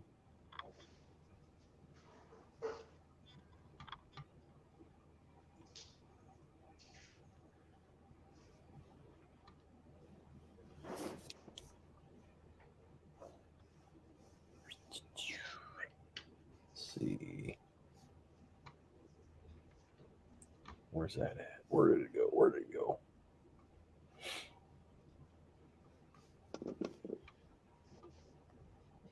You working tomorrow? No.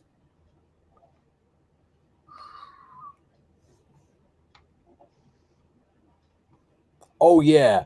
That's right. And Weston had that freaking Bronco video. It was like, I don't know, like an 88 Bronco or something. I got a whole new respect for Broncos. The shit that dude put that thing through. I was highly, highly, highly impressed. I was like, I can't believe that thing went through that.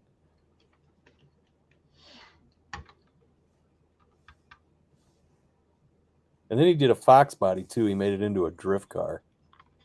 It's one of his newer videos.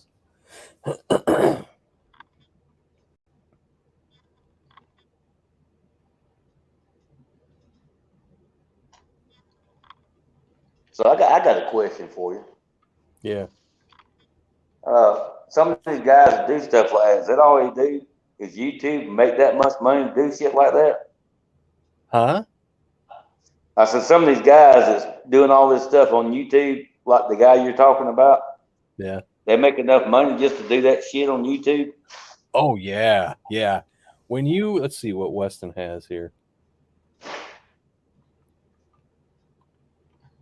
Yeah, he's got 2.93 million subscribers. So 2,930,000 something, 930,000 something subscribers. So he's almost to 3 million. And he gets millions and millions of views on his videos. And yes, subscribers help, but it's basic. Your videos, your revenue is based on your views. So yeah, I mean, people want that 1,000 subscribers, but then you have to have 4,000 hours of watch time. Right. But once you start getting millions of views, I mean, his most watched videos is Supercharged. Looks like Charger. That's 14 million views. Dude, probably. So, but you're talking about, sorry about that, fucking, but you're talking about 14 million views. What I'm asking is, like, you get so much for so many people watching a video, right? Yes, that's what I was getting to. So he's got like 14 million views. If I were to guess how much money he made off that, just by judging what somebody else said they made off their video, which got a couple of million views, Right. and it can vary. You can have it's weird how it works because YouTube makes stuff a little bit confusing. There could be somebody with, now this dude had like a couple of million views on he's a camera guy. I was watching some stuff and he was talking about it. So a video that he had, they had like a couple of million views. He made like $21,000 off that video for a couple of million views.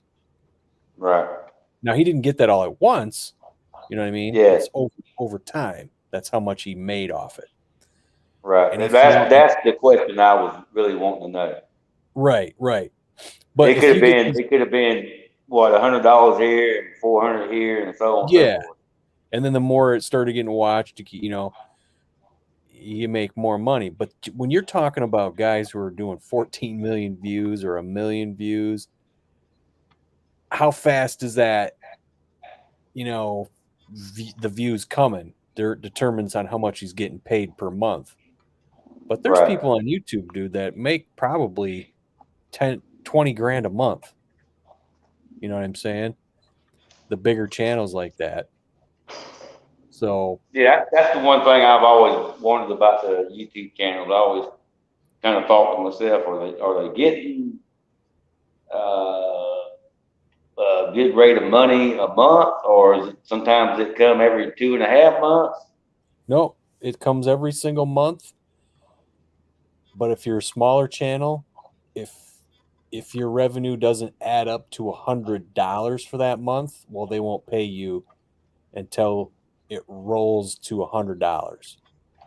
So Okay. say you made $50 one month and the next month you make 50, well then they'll send you a check for 100. You know what I mean? Yeah. So I mean, I ain't gonna start doing anything. I was just always curious about it. yeah, and if I were to take some quick numbers here, and it's just a total guess, but based off the other guy's video, I mean,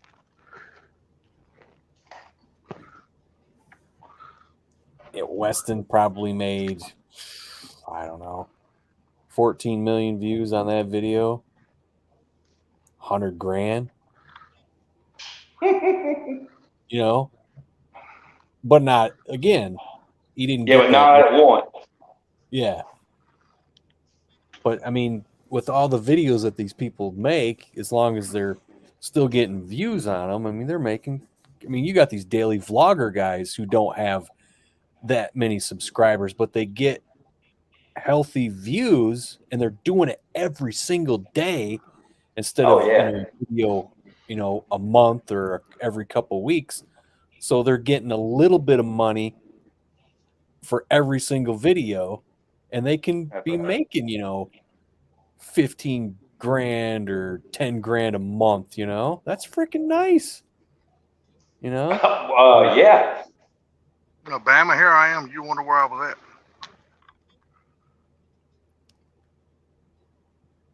at. Who was that? It was Salty. Oh. Said you wonder what's going on, Salty? Oh man, finally got my ass out of hibernation. It's cold. Hey, Salty, you want me to tell Billy tomorrow you said hello? Yeah, if he's going to be there. Yeah. Yeah, hell yeah. Tell him I say hello, man. Hell, damn right. He'll know who you are. I know. He won't know me. I've only got like 15. I've only got like 15 or 20 of his shirts and his hats and his damn car tags and keychains. Dude, I buy shit for people all the time. Yeah. I was telling Funky earlier, I had to take the truck down to the track to get my spot. And we had talked the new track on and all. Billy was going to come down there yesterday, but something come up and he was heading down there when we was down there this afternoon. And he's bringing the Falcon, but I'm not sure about bringing anything else. I think the Falcon is the only thing other than maybe the Mustang that his dad just bought, that that Ford-powered turbo Mustang that his dad just bought. But I think the Falcon's the only thing they got will run right now. Well, I saw him today on the video where the Mustang that Billy has, he was driving it. Ain't it turbo and all? Yeah, On but three? it's twin turbo, but I don't think it's ready to be taken to a track or nothing like that yet. That car's got way too many problems. He's still trying to get it to where it will just run properly. But you're talking about people who make money on YouTube. Y'all know the highest paid YouTuber, right? That's I that thought guy, it was funky. Yeah. No, the highest paid YouTuber is a guy named Mr. Beast. Oh yeah, Mr. Beast. Yeah. Yeah, he's from North Carolina. That dude made $55 million last year. Yeah, but you gotta understand. I listened to his. He was on Joe Rogan. That dude's he doesn't take any of that money. You know that? Oh, come on now, don't. Well, Don't I mean, believe all that. He takes what he needs to live on. He Mhm. said, but he puts it right back into the channel. Yeah. Is what he does. And if you see this freaking productions that he does, I would say, yeah, he's taking only what he needs because he is. What's his channel about, Funky? It's just games. He does and all stuff. different kind of random shit, man. It's games and stuff. Yeah, he'll go buy a shit ton of cars and just give them away to people. He'll go buy houses and give them away to people. He'll go give $500,000 away to people and shit like that. Yeah, he likes to give stuff away, and he likes to help like local food banks and things like that.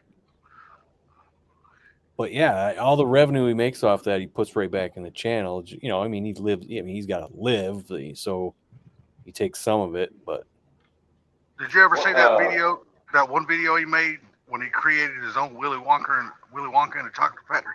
no, It's like a game show, and all these different people was competing for this big, huge amounts of money and all that kind of shit. And the Chocolate Factory himself, whoever won the competition, won the damn Chocolate Factory, but then he turned around and bought the Chocolate Factory back from him. yeah. Joe Rogan's a huge car guy. Yeah, Joe's got quite a few Joe's a car cars. guy, that's for sure. His knowledge is limited. I mean, I've heard him talk about cars, and it's like, okay, he knows enough about cars, but he doesn't know enough about cars. You know what I'm saying? Joe pretty much is just a car enthusiast, Yeah. if you want to know the truth. But he likes cars. He don't actually get out there and turn wrenches and shit. That dude's got enough money. He don't have to. He hires other people. Yeah, to do he's that shit. got God, I can't remember what year Corvette. It's an older one, convertible. But he's got those ugly ass solid aluminum looking centerline wheels on it, and it's just like, bro. It's like, what are you doing? What are you But you gotta doing? look, man. Everybody's got their own different style. You know what I mean? But that people car, like, but that's some a people just like to build the old type hot rod shit. They just still like that old look, regardless. yeah, that's a classic car with everything underneath that's modern. It's got an LS engine in it with a supercharger and a new frame, and yeah, it's You know that And he- damn TV show that comes on, Texas Metal or whatever? yeah. He had those guys build him I think it was a '69 Camaro. Oh Who my did? God, Joe Rogan. No, my he God. never had Texas Metal do that. You sure? Because I remember watching Yeah. the video. Yeah, he never had Texas Metal do it. There's a guy he knows called Steve Strobe out in California that built him. I think it's a Chevelle that he's building him, because Steve Strobe used to have a show on Motor Trend, but then it didn't get renewed. And when he was on there, he was showing the car he was building for Joe, and he had it done in. Not done, but he had it. He took it to a show, and it was just bare steel. See, and you know what? And that might be the very car that you're talking about, that I'm talking Yeah. about. It might have been the Chevelle. So 'Cause it might not have been a Camaro. Because I'm like, he's a car guy, but I don't understand. He's in Austin. He's in freaking Austin. It's where he lives. And you haven't contacted Joe Martin? Are you fucking kidding me? Or Jesse James. Oh, screw Jesse James got a Jesse James got a badass car shop, dude. I don't think he bought into the Austin Speed Shop, but I don't think he's involved in that anymore. Oh, you're talking about Jesse James? Yeah, I don't think he's involved in it no more. He bought into that business, but I know they built a white one time, and you know the old man from Orange County Choppers. He's the one that wound up buying that car from him. Yeah, but he's got freaking Joe Martin there from Iron Resurrection in Austin. It's like that's the guy you need to build your you know car, what? dude. Maybe that's the guy I was thinking about. That dude is to me by far is one of the best guys I've ever seen build a car. He's a great metal worker. Man, he built this one car, dude, and never used not 1 ounce of Bondo or filler or nothing on this car. He worked every piece of metal by hand. that. No, He may not have it. used it. No, they all use Bondo, dude, to smooth out all the panels. Dude, I'm telling you what, this guy did not use any Bondo in his car. He worked every piece of metal by hand till it was absolutely I'll stand my ground on this and say every freaking hot rod shop, no matter how good they are, they're not gonna go thick, but they're gonna use a glaze. They all use a glaze of Bondo. I'm just telling you what the guy said. He said this car has not 1 ounce of Bondo in his car. I don't believe it. He said I wanted to challenge myself and see if I can make it look beautiful without any Bondo. And he said I achieved it. He said he would never do another one again. He said because it was the longest, hardest build that he ever done. Not Joe Martin. I'm just going by what he said. That's all I know, man. That's not Joe Martin because those guys, every hot rod shop uses Bondo to smooth the paint. Oh, I'm with you. I've never seen a hot rod shop that didn't use it. I mean, like I said, they don't. If there's rust, they cut it out. If there's a deep dimple in it, then they'll either punch it out or cut it out and replace it, so they don't got to put no more than 1/8 of an inch of Bondo, because they just put that filler on there to make sure all the panels are smooth as glass. So when they paint it, everything's nice and straight. And you know what? You could be right. I'm just going by what he said on the video. That's all I know. Like, far as me watching every single video, the whole build series on that one car, I never watched them all. Just the one video I watched. So. Oh, see, Victor knows what I was talking about with the Joe Rogan's car. It was weird. It was narrated by Billy Gibbons. Oh, really? From ZZ Top. ZZ Top, yeah, because he's a friend of Steve Strobe's too. And I don't know. I look at like Steve's shop and it's just like, yeah, they do the metal work there and they put it together, but everything else is farmed out. And I'm like, you go to Iron Resurrection, dude. Everything's done right in that shop. Yep. The metal work, the paint, the freaking the mechanical. I mean, the engines. They do have a guy who can tune them there. But see, that's why I like Welder Up Garage so much. That dude, he didn't give a shit what his cars looked like. I just really, because I love the old rat rod builds. I'm a huge fan of that shit. Well, some of those weren't even. I mean, they look like rat rods, but they weren't. You know what I mean? No, they come into his shop looking like beautiful cars, but when they leave, when he's done with them, they're rat rods when he's done with them because he cuts them all up. Yeah, but some of them like look the part on the outside, but in the inside they're not. Yeah, if you ever get a chance, go out to Vegas and go into his go to his shop. He'll let you walk through his entire shop, dude. It's cool as hell, dude. I watch his show a lot. I'm just saying. Oh, you watch his YouTube channel too? No, I've just seen it on Discovery. He had a show on Discovery. Yeah, he's got a YouTube channel. It's fucking cool as hell, dude. But yeah, some of the stuff that they make it look rat roddy, but it's not. But he makes a lot of rat rods. Is what I'm saying. Oh yeah, he makes, and just about everything he builds got a diesel engine in it. Oh yeah, that's what he does. Mm-hmm. I know I seen him on the show. He did like a Model A, Mm-hmm. and they pulled I think it was a 4-cylinder diesel out of a backhoe, and he freaking put a turbo on it and stuck it in that car. The thing was just, I was like, I was thinking about it. I'm like, a backhoe? I was like, how can that be fast? And I'm thinking, well, fuck, you put a turbo on the damn thing, it can handle it. It's gonna go fast. And you stick it in a freaking Model A, which doesn't weigh like a freaking The shit, that car don't weigh much more than a go-kart. yeah, it don't weigh like a backhoe. I said, I guess it's gonna move. Yeah. But I just love what that guy builds, man. Because a lot of his shit is still got wrinkles in the fenders. I mean, he don't smooth everything out to make everything look beautiful. You know what I mean? Right. It's got a But- couple little but dings he- in it. They just stay there. That's what I like about it. But at the same time, like you said, he makes rat rods, but there's some cars that he does make them smooth, but they put these patina paint Huh? jobs on them and make them look, old and ratty. So it's like his, I think it's 50. Is it a 57 Chevy that he has? The Yeah, he's got a diesel? 57 Chevy that's fucking gorgeous. that dude. car- I love that car. That car's all pretty much smooth. It's just got a paint job on it that looks all ratty. Mhm.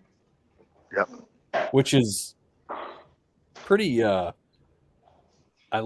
it's interesting how those guys do that shit. Oh yeah, the guy that's got the knowledge to do that patina paint job is fucking badass, dude. Yeah.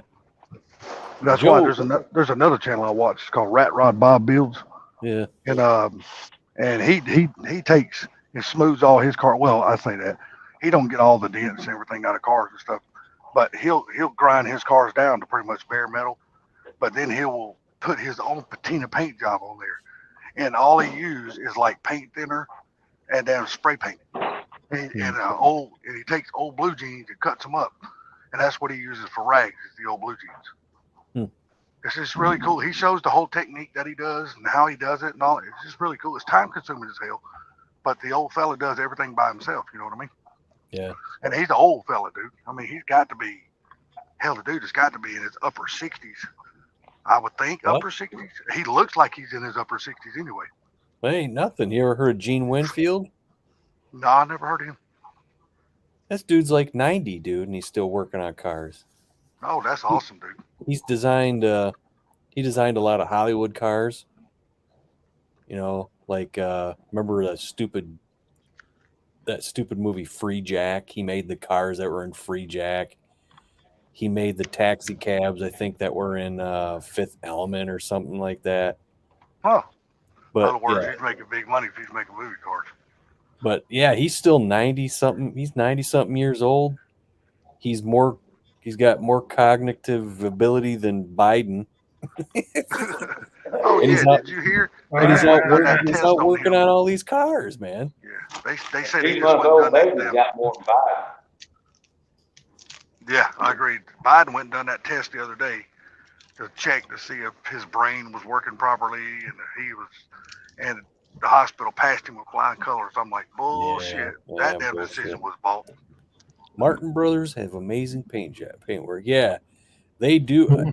When Shorty was there, Shorty's badass painter, dude. He's freaking badass. I mean, they still got good paint jobs, but they ain't as good when Shorty was doing it. And he's Martin got his Brothers, that's the guy that does all them legendary fucking old ass cars, ain't he? Ain't that who I'm thinking about? I don't know. I They doubt it. sell a lot of those old ass cars like Barrett Jackson and shit like that, if I remember correctly. No, I don't remember going to Barrett Jackson with his cars. He usually builds them for people that come in there and want them, or he'll find a car, build it, and then sell it. Oh, okay. But yeah, Shorty he's an amazing painter, but he's got his own show now. He moved back to Dallas, so he's not with Joe anymore. But he said Fifth Element Multipass. Man, who let winter back in? Damn, it's cold again. Shit. I like the guys. Is the wind blowing real hard up there, something? Hell yeah, wind's blowing up here. Respect. Yeah, That's what's making it so cold. If the wind wasn't blowing as bad, it wouldn't be I as can't cold. let other people do it. Mark, shit, such expensive.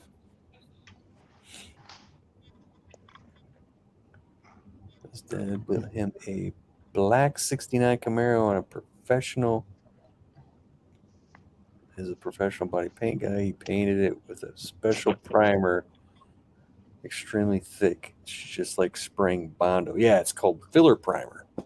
Yeah, isn't that what's it called? They got a name for that primer. Filler primer. Is it epoxy primer? The one that they can Filler shape? primer. Yeah, but I think they usually call it epoxy primer. Because No, it's epoxy like primer real, and it's filler like real primer. thick. Because that shit, it's almost like a yellowish color. Epoxy primer and filler primer are two different things. Okay, well you would know because I ain't what, Mama? Yeah. Damn it. Epoxy primer is something you spray on the bare metal to protect the metal. And it's a hard coating. And filler primer you put on there, it's like, yeah, I've sprayed it before. It's thick and it's good stuff, but you got to spray it with like a real fat tip, like a 2.0 tip I use to spray it.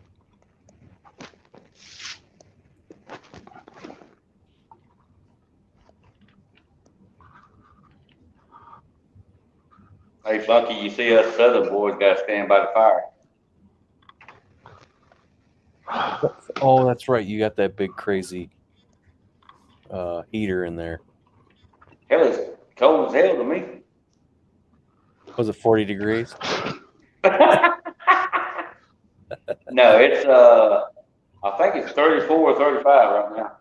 Yeah, it's 28 here.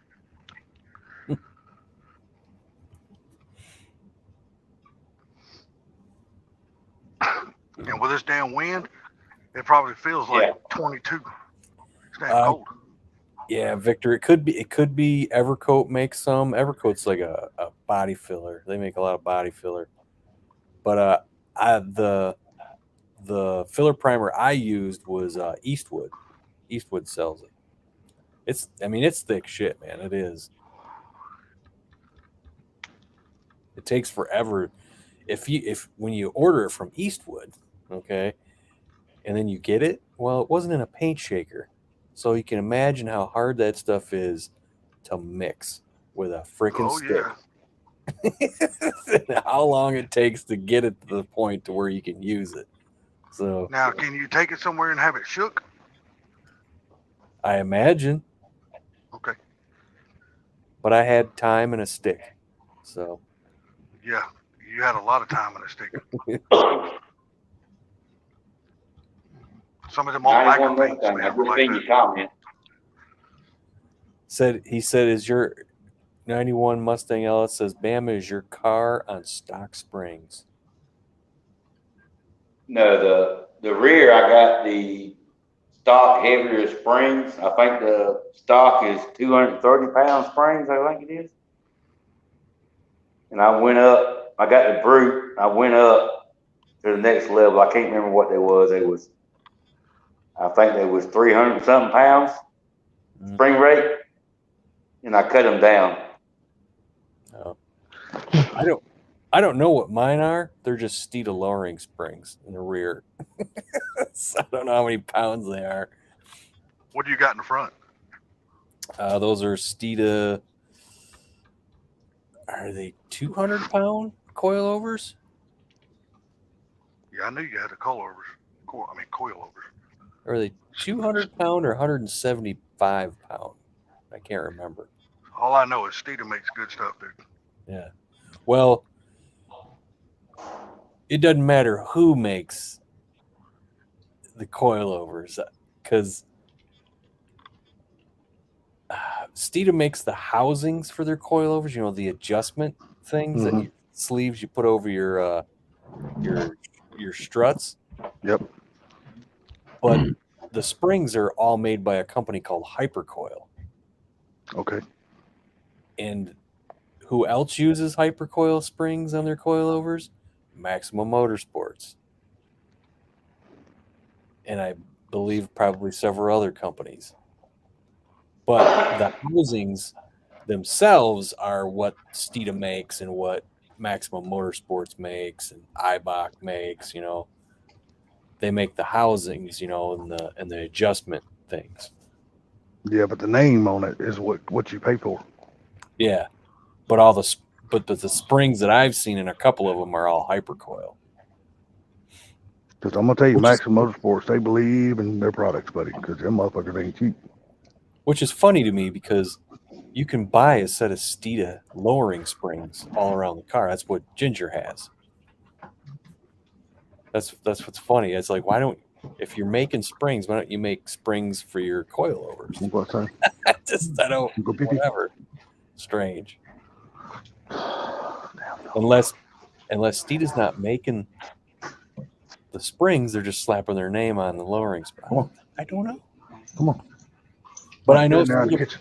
Steeda makes their own stuff because when I ordered my front suspension for that and the rear control arms and stuff, when I was on the phone with him, he told me, he goes, all right, he goes, all your stuff is going to be there. He goes, the only thing I don't have are your upper adjustable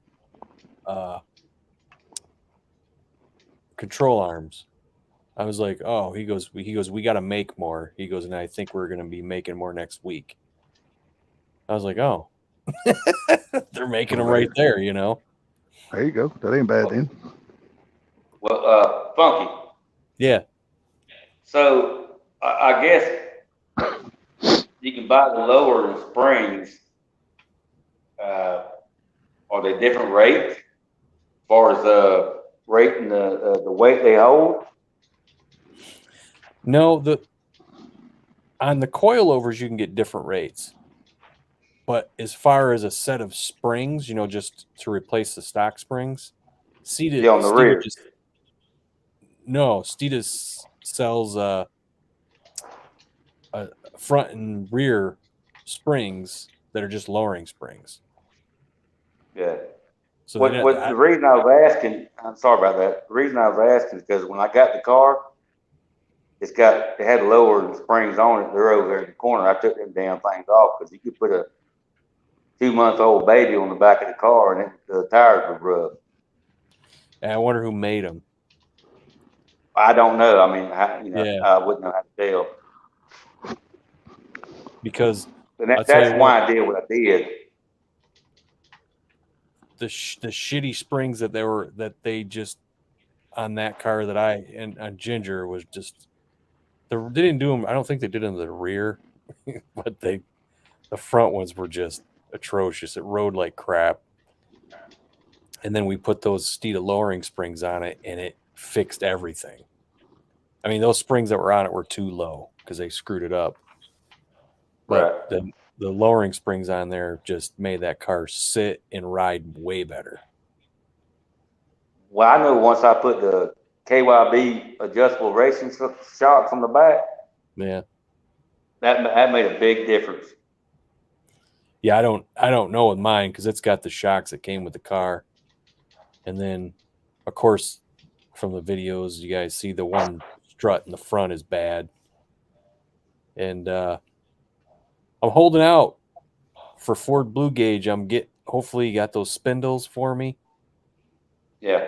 I asked him, he said they were loaded. They come with everything, the struts and everything. I'm like, what? You got struts on there? He goes, yeah. I go, are they good? He goes, I think so. I said, good. I need one. Are you doing the swap or you stay with Ford Love? No, the spindles are for Black Sunshine. Oh, okay. But if he's going to give me the whole loaded thing with the struts, well, I'm going to steal a strut and stick it on freaking Ginger. I'm not buying struts for that car right away. I'm just going to ride on what it has. Yeah. I got one on the driver's side. I got to change mine. I got one that's going bad. Yeah. Yeah, I got those GSX adjustables. The only bad part is on the front ones, I think KYB needs to think of another design because you stick a screwdriver in the top of it to adjust them. Yeah. And well, if you've taken the struts off a couple times, guess what? you rub the numbers off them. Yeah. So they're set, I think, on 2 when there's 4 settings. And Right. I don't know where to go with them now if I wanted to try something different. Maybe The back you ones- just put a colored marker on the numbers before you start adjusting the first time. I did that. Oh, did you? Yeah. The numbers were on there, and then one side got wiped off, but I looked back and forth and went, okay. So then I put the numbers back on that side, but then we took them off again, and it rubbed the numbers off both of them. It's like, son of a bitch. So they're not like the shocks in the back, which have the little dial on the side of it where you can just. I think those ones in the back are. I think there's 10. There's 10 things on it. I think 10 adjustables, Yeah, adjustments, rather. yeah, and then the fronts are only 4. So, but they're good shocks, man. Shocks and struts. Those, I paid adjustable KYB shocks and struts, the whole amount of them. I think I paid $575. And there ain't no way you're touching Bilsteins or freaking Conies for that, No. Yeah. or even Yeah, when Strange. my son was building his Mustang, he put the strange on the back. What is it, 10? I think it's 10 adjustable. I forgot what he paid for it. When I got my car, he was talking about get the strange. You know, we work with those on my car. They work great. Yeah. I looked at the price. I said, no, I'll go to KYB. Yeah. Yeah, I looked And for a while. I got no problem with them. Yeah, I looked for a while. I happened to find those on Summit is where I found them for the cheapest. That's where I got mine. Did you? Yep.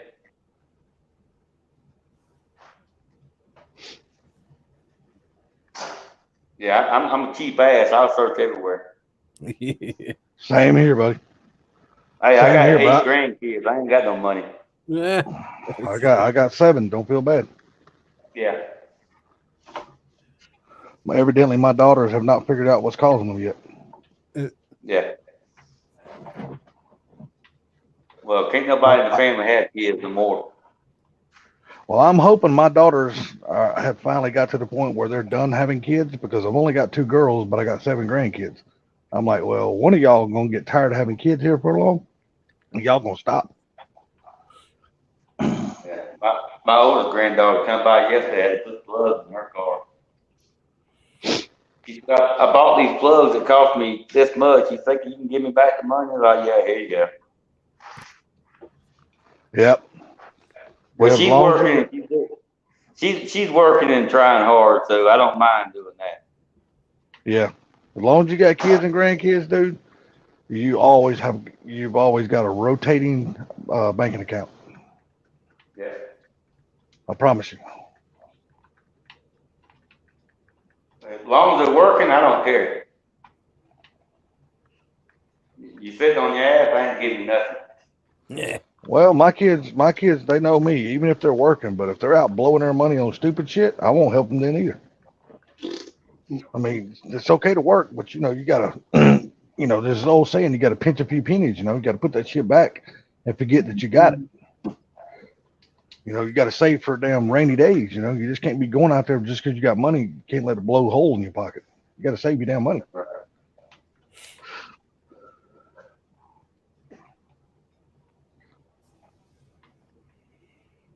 But I'm hard on my kids when it comes to stuff like that, especially their sorry ass husbands. I'm like, I told them, I thought, why in the hell did you marry them? I mean, but what can you say though? What can you say though? You can't pick their husbands or pick the partners they want to be with or whatever. I mean, all you can do is tell them what you think, and then at the end of the day, they're going to do what they want to do.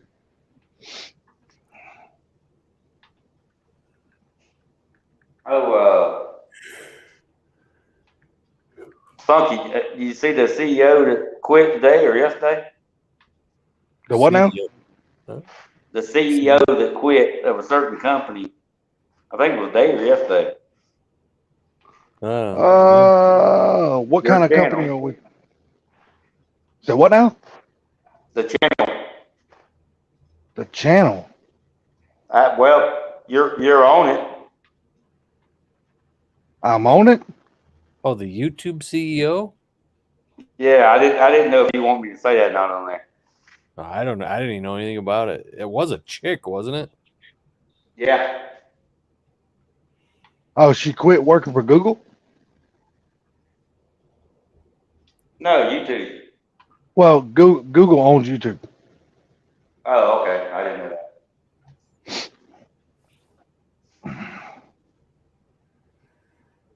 And just like, Facebook bought Twitter. I mean, not Twitter, but Instagram. So when you Yeah. post shit on Instagram, that shit will post on fucking Facebook too. No, you don't have to let it do that. Dude, I have been trying to figure out how to stop that, and I can't figure it out. I wanted to keep them separate. It said, hey, it suggested to me. I said, yeah, no. So Well, see, I click no. Yeah, no. I click no, but it keeps posting shit on Facebook, and I'm like, well, where's the option inside of damn Instagram where I can go and reverse that? I have looked all over Instagram. I can't find it. Instagram or Facebook, you got to unlink them. Yeah, but damn, how deep do you got to dig to unlink? I've been digging deep in You know both what of you those should damn do? things. You should watch a YouTube video on it. Yeah, well, you know what? You're probably right. I won't disagree. It's just like I the gotta watch other day. I got YouTube on how come Google TV keeps popping up on my damn phone? Google TV. you got an Android? Yeah, it keeps automatic. Sometimes I'll be like watching Funky's channel or somebody else's, and it just pops up on my phone. Oh, okay. What it's trying to do is get you to set Google as your search engine. No, I'm talking about as I'm watching the channel. Is it You like ever at heard the of end that, of the Funky? video? Is it at the end of the video? No, it's could be any time. That's weird. Yeah, I got you ever heard of that? yeah, I got a Android phone, and I don't have that problem with that. I've So never far. heard of that. No. Me neither. I've tried to go up there, the three dots up there, maybe block or take it off or whatever, and I can't do anything with it. Huh. It don't happen every single time now, Yeah. but it just randomly it may come up. That's weird. So what's the name of this damn drag strip you going to tomorrow? Cottonwood Dragway. Cottonwood. Yeah, Okay, Cottonwood, Alabama. hopefully there's gonna be some people out there filming tomorrow. I'd like to watch the racing that's gonna be coming from there. I'm gonna try to get the yard stream on my damn phone. I tried today, but I'm sure once my son gets there, he'll be able to do it for me. And I'm gonna try to get on there and see if it won't let me go live on YouTube. Oh, okay, I that'd don't be know for cool. how long, but just to bring it up for a while. Well, I mean, if Or you've never hosted a live stream, it will let you go. It will let you go for 20 hours because you get 20 hours Yeah, free a as month. long as I got StreamYard, right? Yeah, I mean, you gotta make a StreamYard account. Yeah. Once you make a StreamYard account, then you'll have 20 hours free per month. Well, you got to make a StreamYard account, and then you got to link your YouTube channel to the StreamYard account. Exactly. And once you do that, you Okay, can well go then I'm probably freaking lost on that shit. Then I probably won't get it done. and dude, it's easy. They make it pretty simple. But Yeah.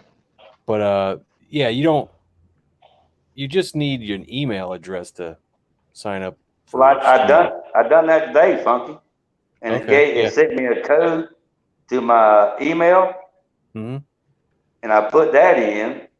Then I went from there, and it said put your password in. I was like, I don't have a password, and I said, okay, well maybe they're talking about my email address again. I tried that, no. I tried the number they gave me on my that they emailed me. That didn't work. Really? Were they talking about my YouTube password? No, it should be a new password that you created for StreamYard. It didn't let me set up a password. I don't think StreamYard uses a password. I think they just Yeah, use it does. your email. I think No, it That's does what too. it kept saying. Does too, because I can log in, log out of StreamYard, and they ask you for they prompt me for a password. I don't ever remember doing that. Mm-hmm. I tried. Maybe I went somehow. I hit something wrong. Probably. Knowing me, I'm so internet intelligent.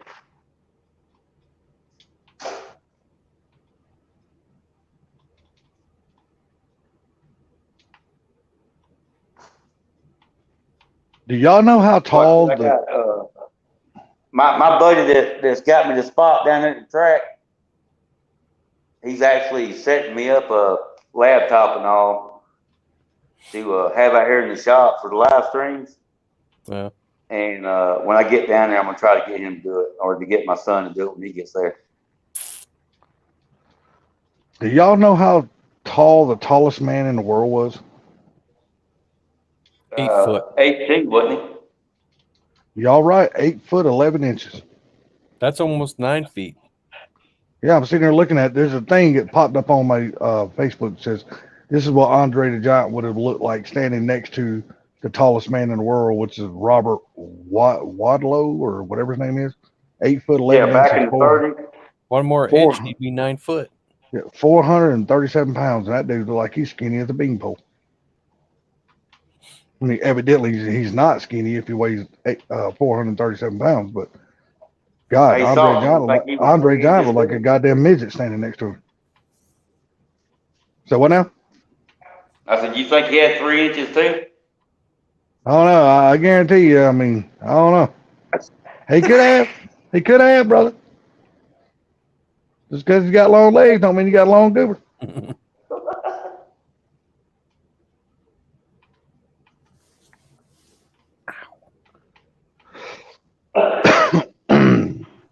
Well, I'll just say that, Salty.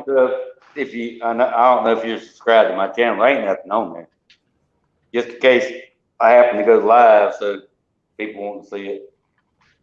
Oh, I'll definitely subscribe to you, buddy. I didn't subscribe to. I haven't been subscribed to you because I know many times you said in the past I don't put up no videos. No. So that's the reason why I didn't subscribe. You know what I mean? Yeah, I But ain't if you worried plan about it. on trying to go live, hell yeah, because I damn sure like to Yeah, watch I'm some gonna try drag to. racing. We're right there at the closest vehicle they would allow for the start line. That's where my truck's at.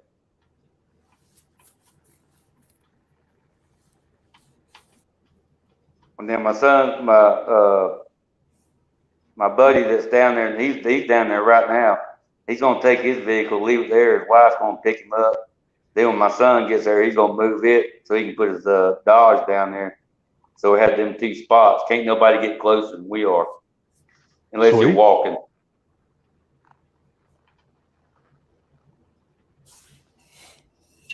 All right, I think I'm going to end this. I'm getting tired. All righty, boss man. Yeah. All right, Funky, I appreciate you letting me up. Hell yeah, man. Thanks Yes, for sir. coming up. Fuck. Enjoyed it, buddy. Like always, man. Thanks for coming up, guys. Appreciate it.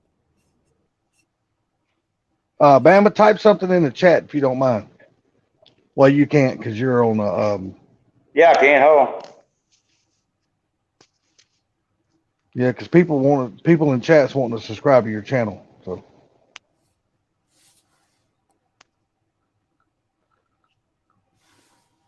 Ford Tech Life.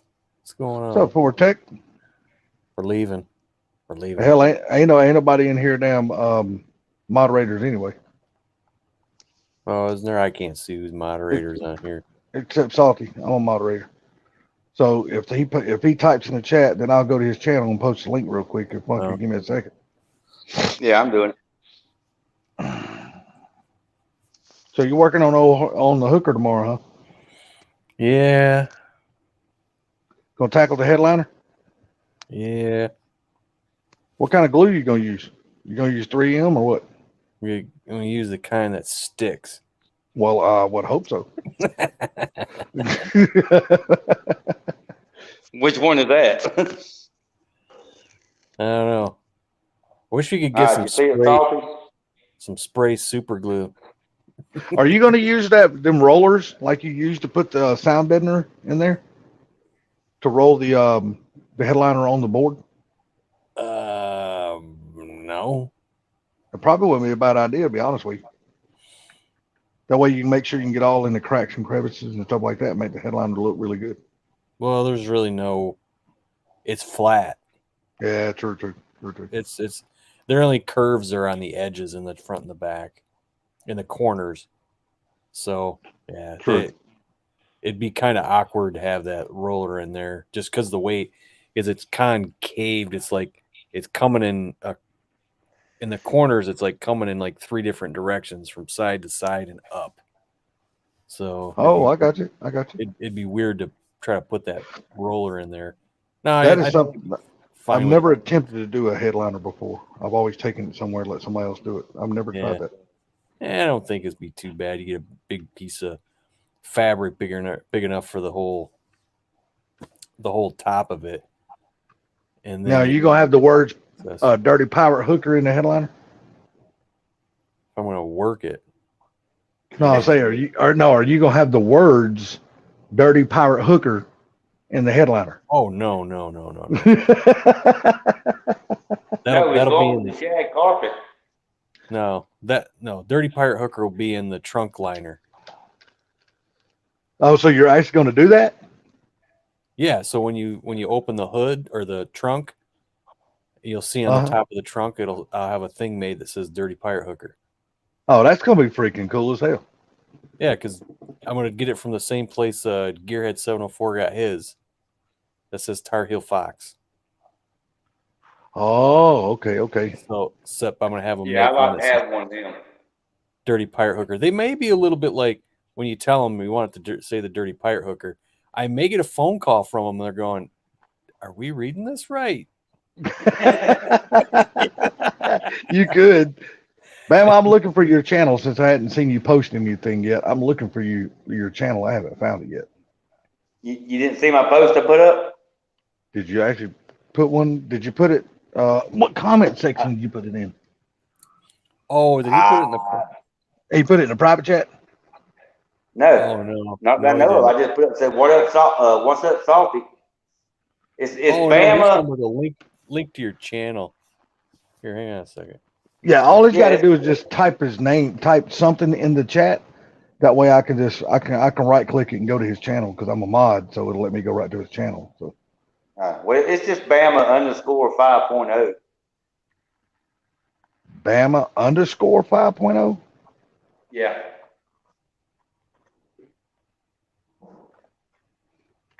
Let me try that then. Maybe that's the reason why it didn't let me do it.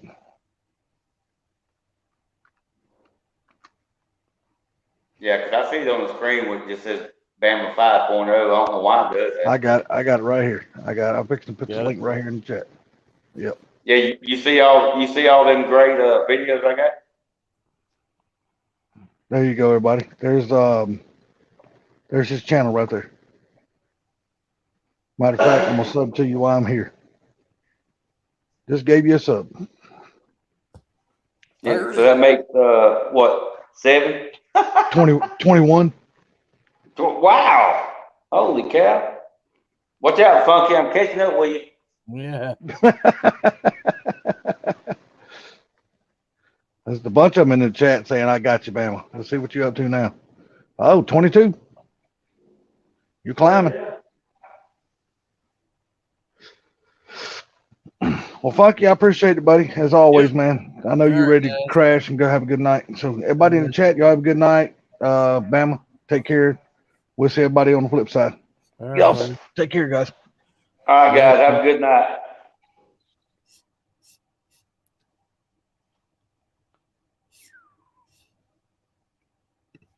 All right. Later, guys.